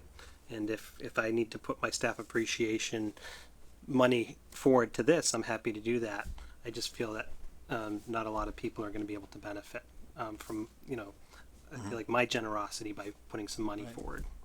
I think it is worth absolutely, Carrie, looking into the nature of our funds and regrouping on what they can be used for and what they can't. John?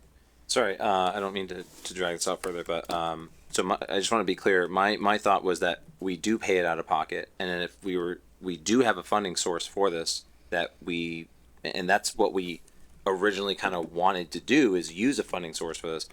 Why can't we just reimburse ourselves for that? I'm sorry, like, I see you nodding your head, Carrie, but I don't understand like the problem with that. What's the? And there may be, who knows? Did you ever get reimbursed?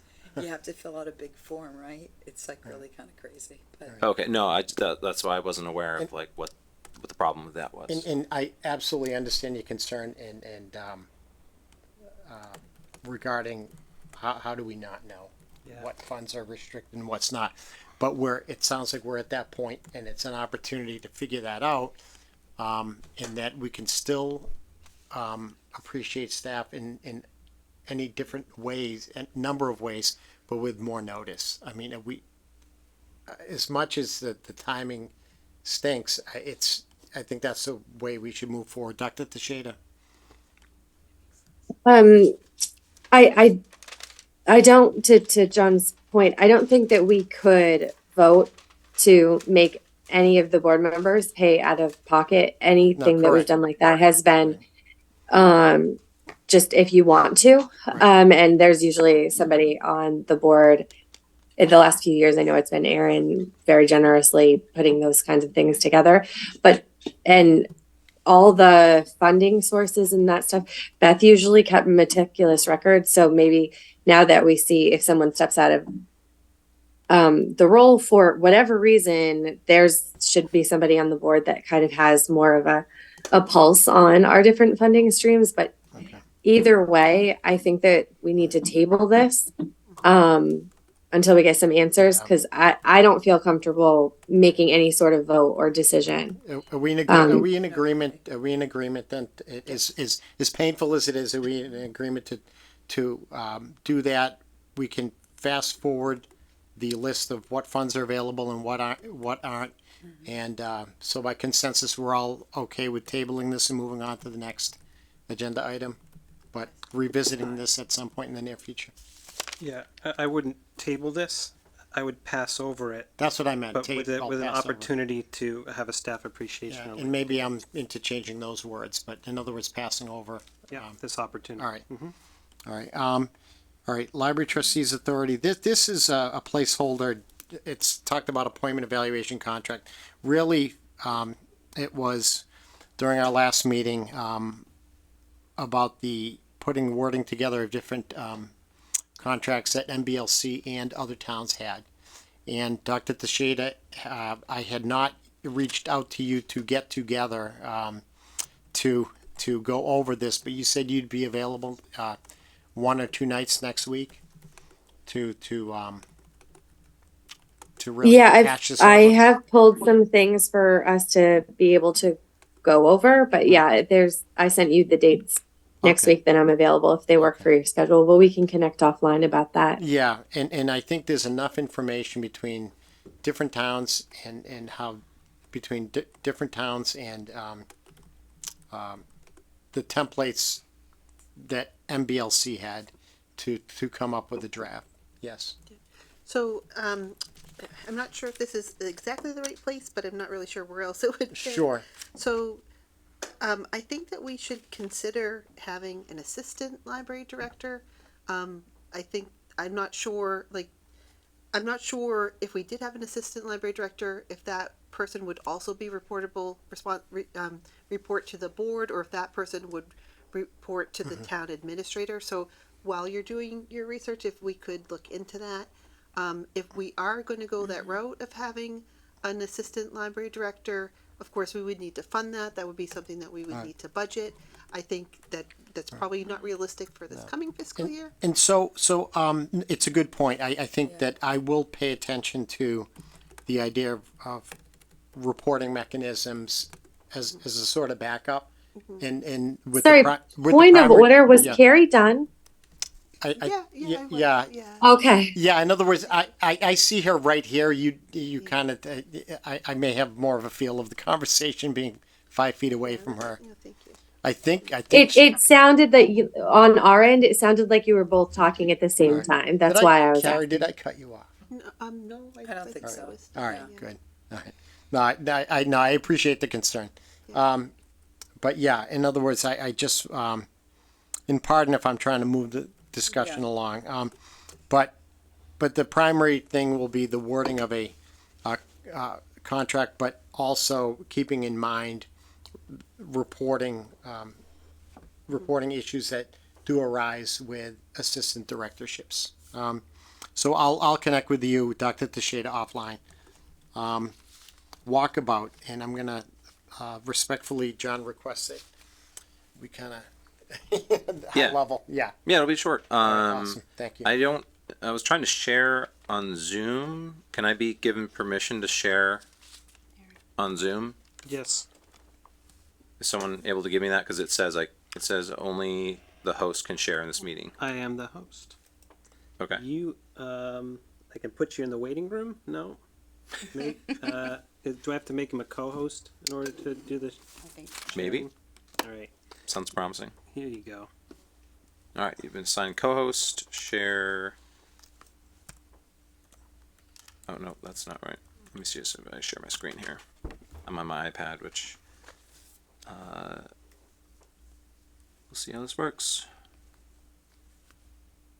And I think I'm tethered to like my phone here too, so we'll see how the connection is. Let me know if this is not coming through. It looks like there's a big lag here.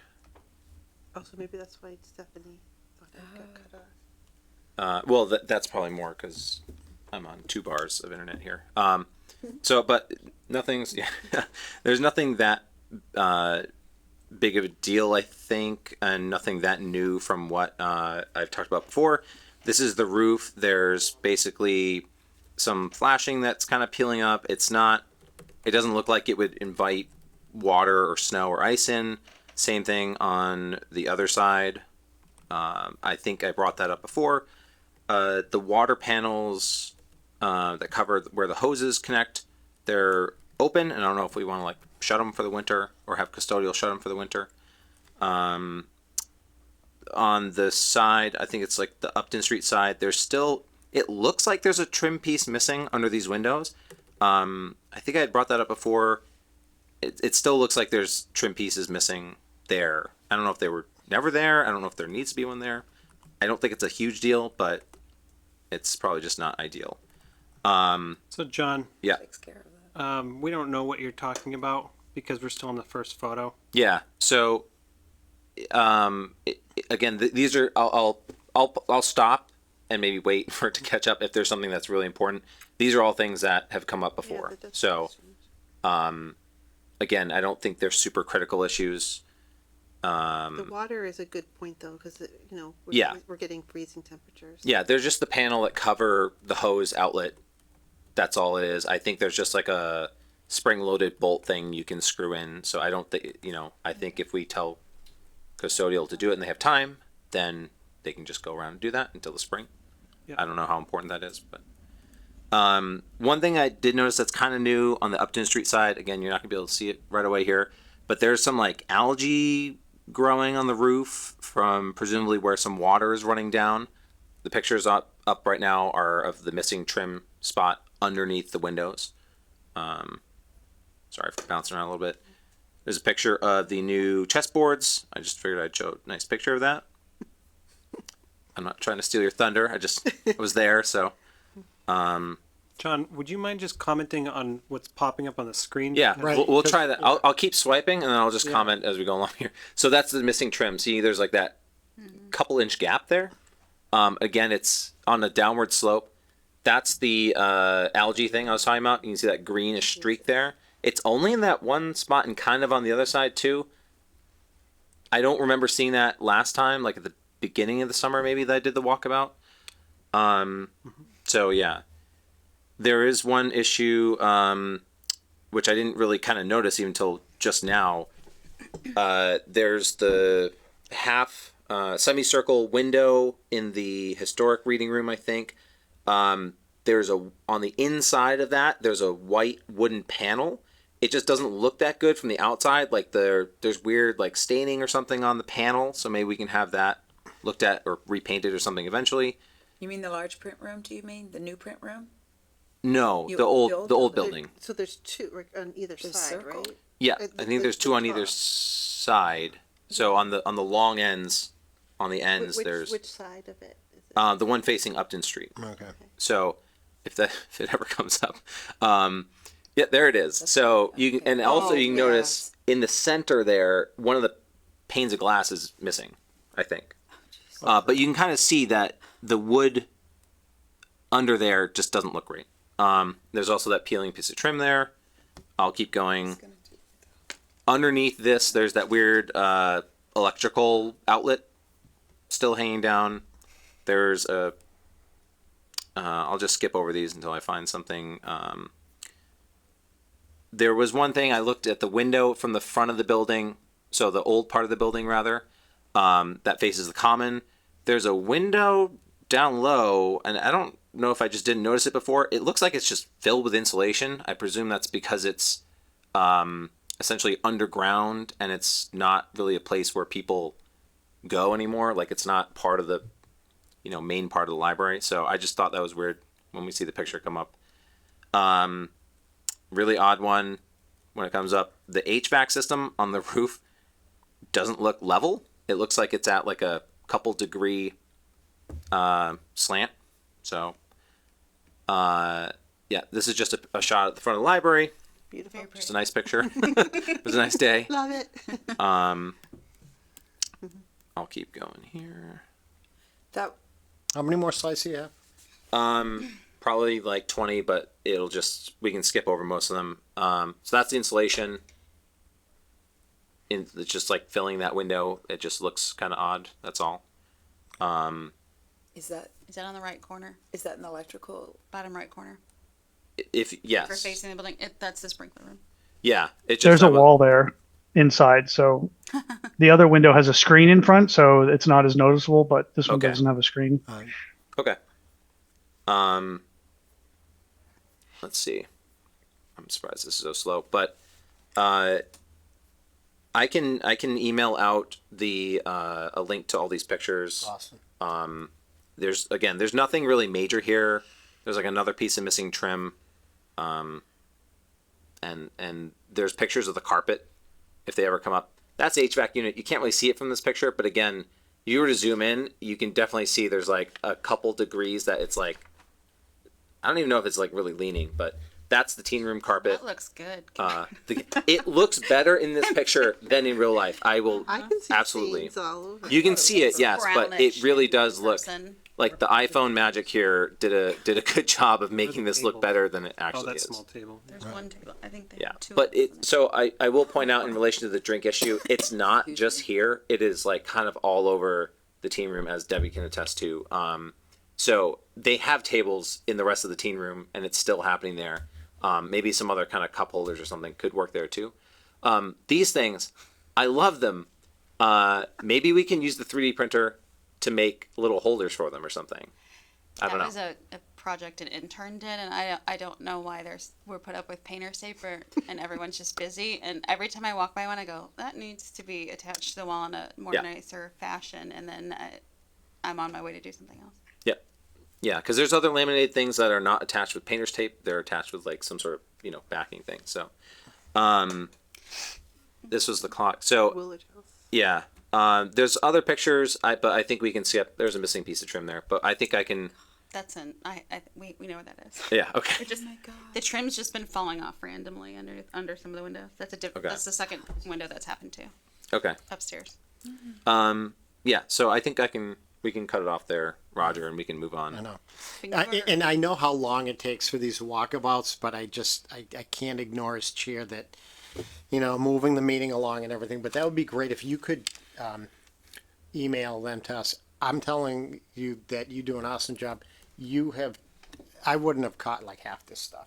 You know what I mean? Yeah. So, Is it okay for me, open meeting law wise, to just email blast it to the trustee? yeah, because you're not list? you're not forming an opinion. Okay. Like as long as you avoid commentary, like I think we should do this and this, just Okay. sending it out as information. It's great to have. Okay. Yeah. I'll do that.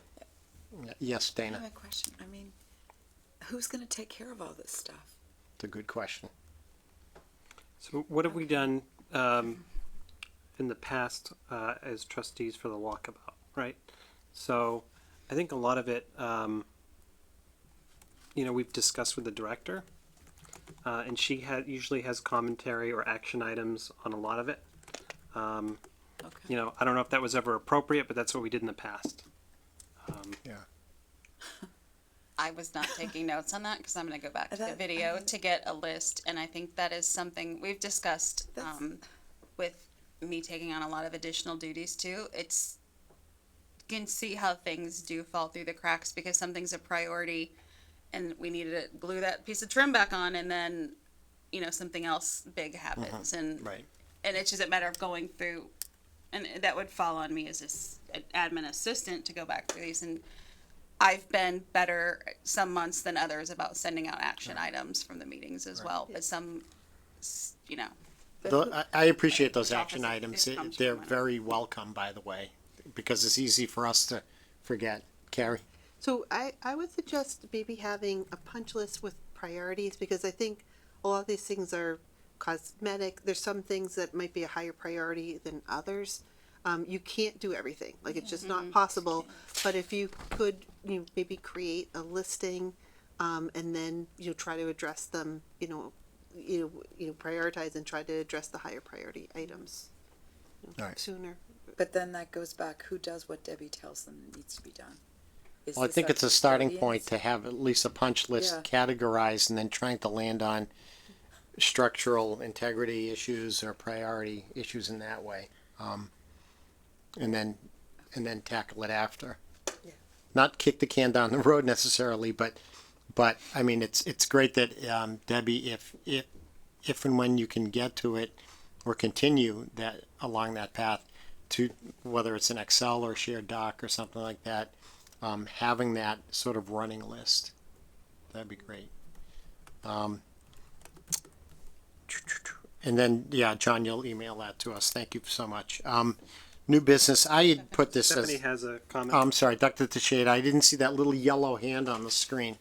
Yes, That's okay. I don't know if it's appropriate, but I know that one time when I had made a PowerPoint the way that John did, Evan ended up reaching out and asking for it to be sent, and he shared it with building committee for them to be able to take under advisement anything that falls under their purview. So I don't know if when it gets sent out, we want to loop him in also. okay.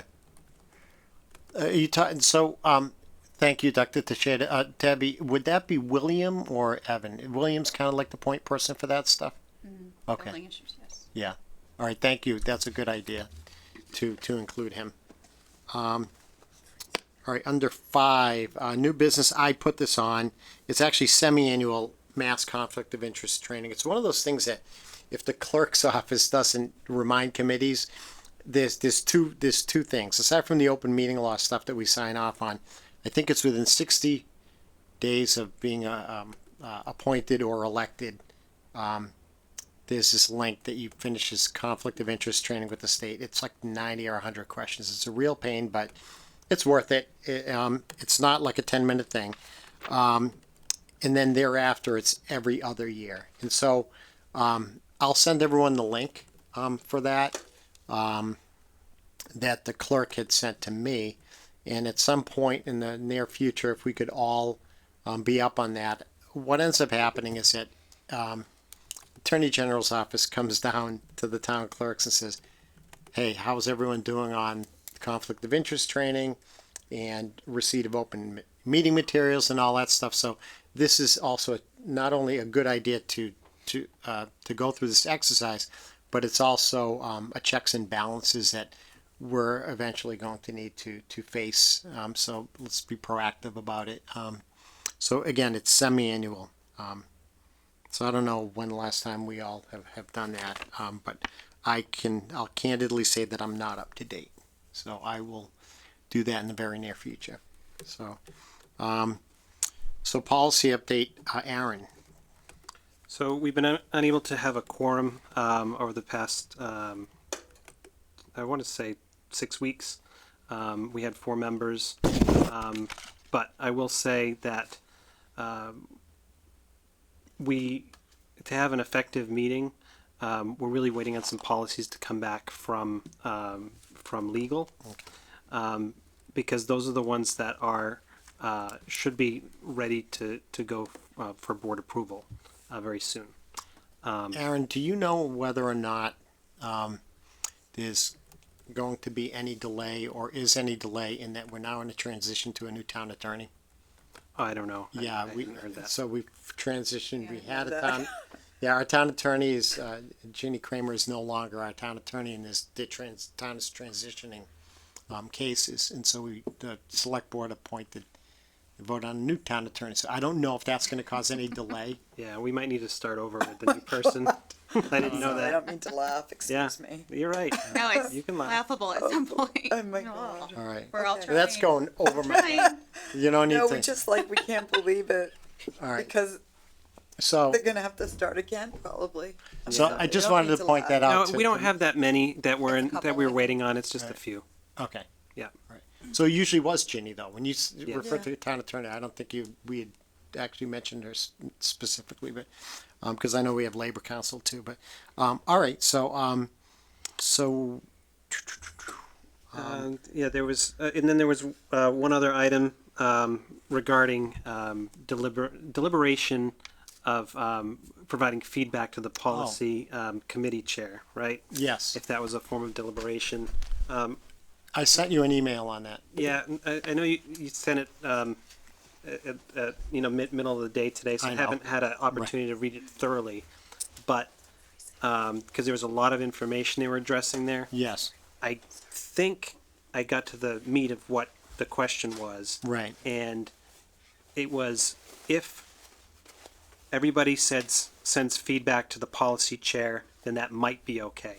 Yes. That's what they said. As long as you don't then further disseminate it among in between meetings or outside of a posted meeting, don't disseminate those opinions to a quorum of the subcommittee or a quorum of the board in general. Right. So I wouldn't then go and take that information and send it out to my policy committee and say, "Hey guys, what do you think Right. about this?" And right. So that would just come back for me to collect Yes. for us to discuss at our next meeting. Right, and so, and to your point about, right, however, polling members of a public body outside of a properly posted meeting is strictly prohibited. So if the communicates, I think she meant communications, function as a kind of polling of members of the subcommittee or board, this would not be permissible, but that's not what your intent was. It was basically to be in a gathering mode without then further bouncing the information around. So I guess if maybe you understand what the word polling means, because I think we need to define what they mean by that. Because if I say, "Hey guys, what do you think?" Is that polling? Right? Probably, right? Because I'm asking everybody. You know, and now that you mention it, I did think of it's at first glance it seemed like the two sentences at the end of that paragraph from the Attorney General's opinion or the Attorney General's office opinion, they were seemingly contradictory. They were saying that you can do this, but you can't poll. I'm sorry. And I think that it wasn't entirely clear to me. I can certainly ask how do we harmonize these two last sentences, because I thought that the gist of it was, as long as you then, I guess, assign, even though it's not mentioned in the opinion, that if you assigned credit to certain opinions or certain information or feedback that came your way, either in the next subcommittee meeting or here, and said, "Oh yeah, so and so shared their opinion of something," Yeah. So that you would do that in a posted meeting versus right. disseminating it outside the meeting. But you're right. It wasn't entirely clear to me what the word polling meant in this context. Yeah. So I'm going to just read for everybody so that they can understand what we're talking about. Additionally, a public body may not engage in deliberation via serial communication. Serial communication, I'm guessing, is some sort of, sending me information whereby a quorum communicates on business within a body's jurisdiction in a non-contemporaneous manner outside of a meeting. Okay. Now, this is the part where I think answers our question. If feedback is provided to the chair of the subcommittee only and is not shared between or among a quorum of the subcommittee or the board outside of a properly posted meeting, which is not what I would do, then such communications may be permissible. Okay, then please note, however, that polling members of a public body outside of a properly posted meeting is strictly prohibited. So, what is polling members? I don't know, and that's why I want clarification. Yeah, and I think they probably use this in their role. They probably understand what they mean it to be, but I'm the audience and I didn't fully understand. So, I will. I understand feedback. I don't understand polling. So Yeah. So I'm not ready for that yet, but I think Okay. By next meeting we should be ready to have an answer to that question. Right. And then we can decide if sending out a policy ahead of time for review and eliciting feedback. Right. For us to then discuss at the subcommittee Right. meetings. Okay. Yeah. All right. All right. Director's report and stats. I read it. Yes, John. I'm sorry. I just remembered something from the walkabout that I did kind of want to bring up. All right. It's a relatively minor thing. Should take Quickly. about 1 minute. I just wanted to mention to maybe Doug or Dana the mushroom things. I know we didn't get to the picture of it, but those are kind of like top heavy, and they are just sitting out on the patio. So I was thinking we should, even if we're gonna, we should probably like put them on their side or something until we figure out how to tarp them or whatever, just so that some little kid doesn't come over and knock one over on himself or something. All right, cool. That's it. All right, thanks. Sorry about that. So under director's reports and stats, I know that historically we didn't pour over this, and that if anyone had any questions, they would, or input, they would direct them to, in this case, Debbie. So are we all set with, that item? I am. Thank I you for just the want- detail, by the oh. way. You're welcome. I was trying to get it as closely to what Beth has provided in the past. I did want to point out, I mean, I just made a little note in there too about, which is probably going to go over people's heads or not seem significant. When we did the Barbie costume theme for Halloween, Yeah. we had 100% participation of the staff. That never happens. Like everybody, we're doing great. I know that I'm visibly more stressed than I typically am. And there's a lot going on, but we really are working together and to get things done.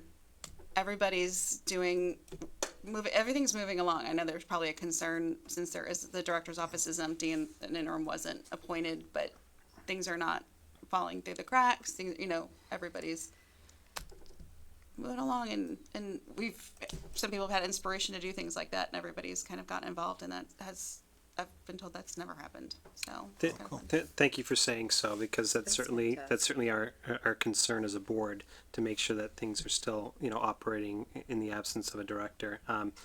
I've been going to the library quite a bit over the past few weeks, and I have seen that you guys are really holding down the fort. I know that's not the right word, but I feel like it feels like I'm just a patron at the library. Like nothing's out of order, and I think that's what we would expect. So I appreciate that.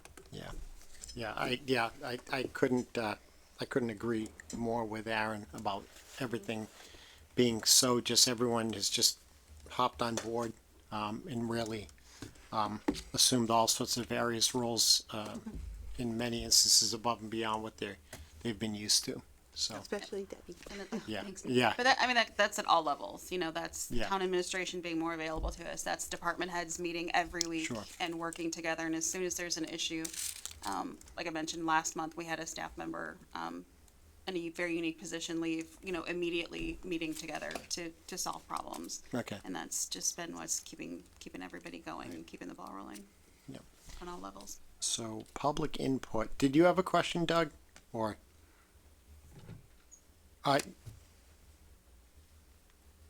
Sorry, I just wanted to add that heard about the little Barbie thing. I heard from like 5 or 6 of my friends that they saw it on Facebook and they thought it was awesome, and a few of my friends that don't even live here anymore. So, nice job with that. Thank you. And I still haven't had a chance to share all the pictures. I'm waiting on that. It's awesome. So Yeah, and thank you to it's Stacy. pretty minor, but I was reading through all your questions. But it is a significant error. Someone said, "I'm here to use my $14 million bathroom." Jeez. And I He think always this says board that. knows that the cost to the town was much closer to 9 million. So pretty big difference. Thank you, Doug. Yeah. Yeah, staff get those comments. And a lot of the comments that are in their patron logs are people concerned about when construction is going to be finished, when the children can get back in the children's room, that type of thing. So we're all working toward the same goal on that. I know I've seen people show up and be disappointed, and it's so hard. It's hard. That's what the frontline staff is dealing with on a daily basis. And I've had to have conversations with, some of the staff are getting frustrated. I said, send them to me, and just said, me calling, I guess someone, just a different voice calling them back and saying that I understand your frustration and we're very frustrated too. And sometimes when, stress meets stress, like things get lost in communication and we're not withholding information. We want this to move along as quickly as possible as well. So I like just to comment that I appreciate that the sandwich board was updated to let people know when they're approaching the building that the children's room is closed, so they, maybe they can turn around and trying. go somewhere else. And then also on the entranceway, there's a listing of other local libraries, that have wonderful children's room as well. So there are some alternatives that are offered, to the the library patrons. But it's also nice to know that it's appreciated, you know, so you don't know what you have until you miss it sometimes, and hopefully we'll get it back, Right. you know, sooner rather than later. Right. Do we have any public input? Sure. Anyone on chat from the public or? No, I think we had one person, but nothing from chat, and then they dropped off. I Okay. believe. All right. All right. Number 9, next meetings, policy subcommittee to be determined. Friends, Tuesday, the 12th of December at 7:30 via Zoom. All right. And then the Board of Library Trustees, Wednesday, December 20th at 7 o'clock. All right. And, this sort of hybrid, although the mechanics of it are not always the easiest, it seems to be working. It would be, I'd love everything either to be here, all here, or all Zoom, but we've been making it work. So, so it you know, rather than have people miss a meeting, at least having the hybrid option, you know, allows attendance. And then under 10, executive session, I will accept a motion pursuant to Mass General Laws 30A, Section 21A1, to discuss the reputation, character, physical condition, or mental health rather than the professional competence of an individual, or to discuss the discipline or dismissal of or complaints or charges brought against a public officer, employee, staff member, or individual. So I read that word for word from that section. So moved. All right. All right. Do I have a second? Second. All right, Dr. Teixeira, seconded. Any discussion on the motion to enter into executive session? Hearing none, all those in favor by roll call, Mr. Bowman, Aye. Dr. Teixeira, Aye. Dana, Aye. Carrie, Aye. Aaron, Aye. John. Aye. Roger, I declare the motion carried unanimously. Now, from a mechanics standpoint, first of all, I declare the motion carried unanimously, and so we will move into executive session, and we will reconvene in open session only for the purposes of adjournment.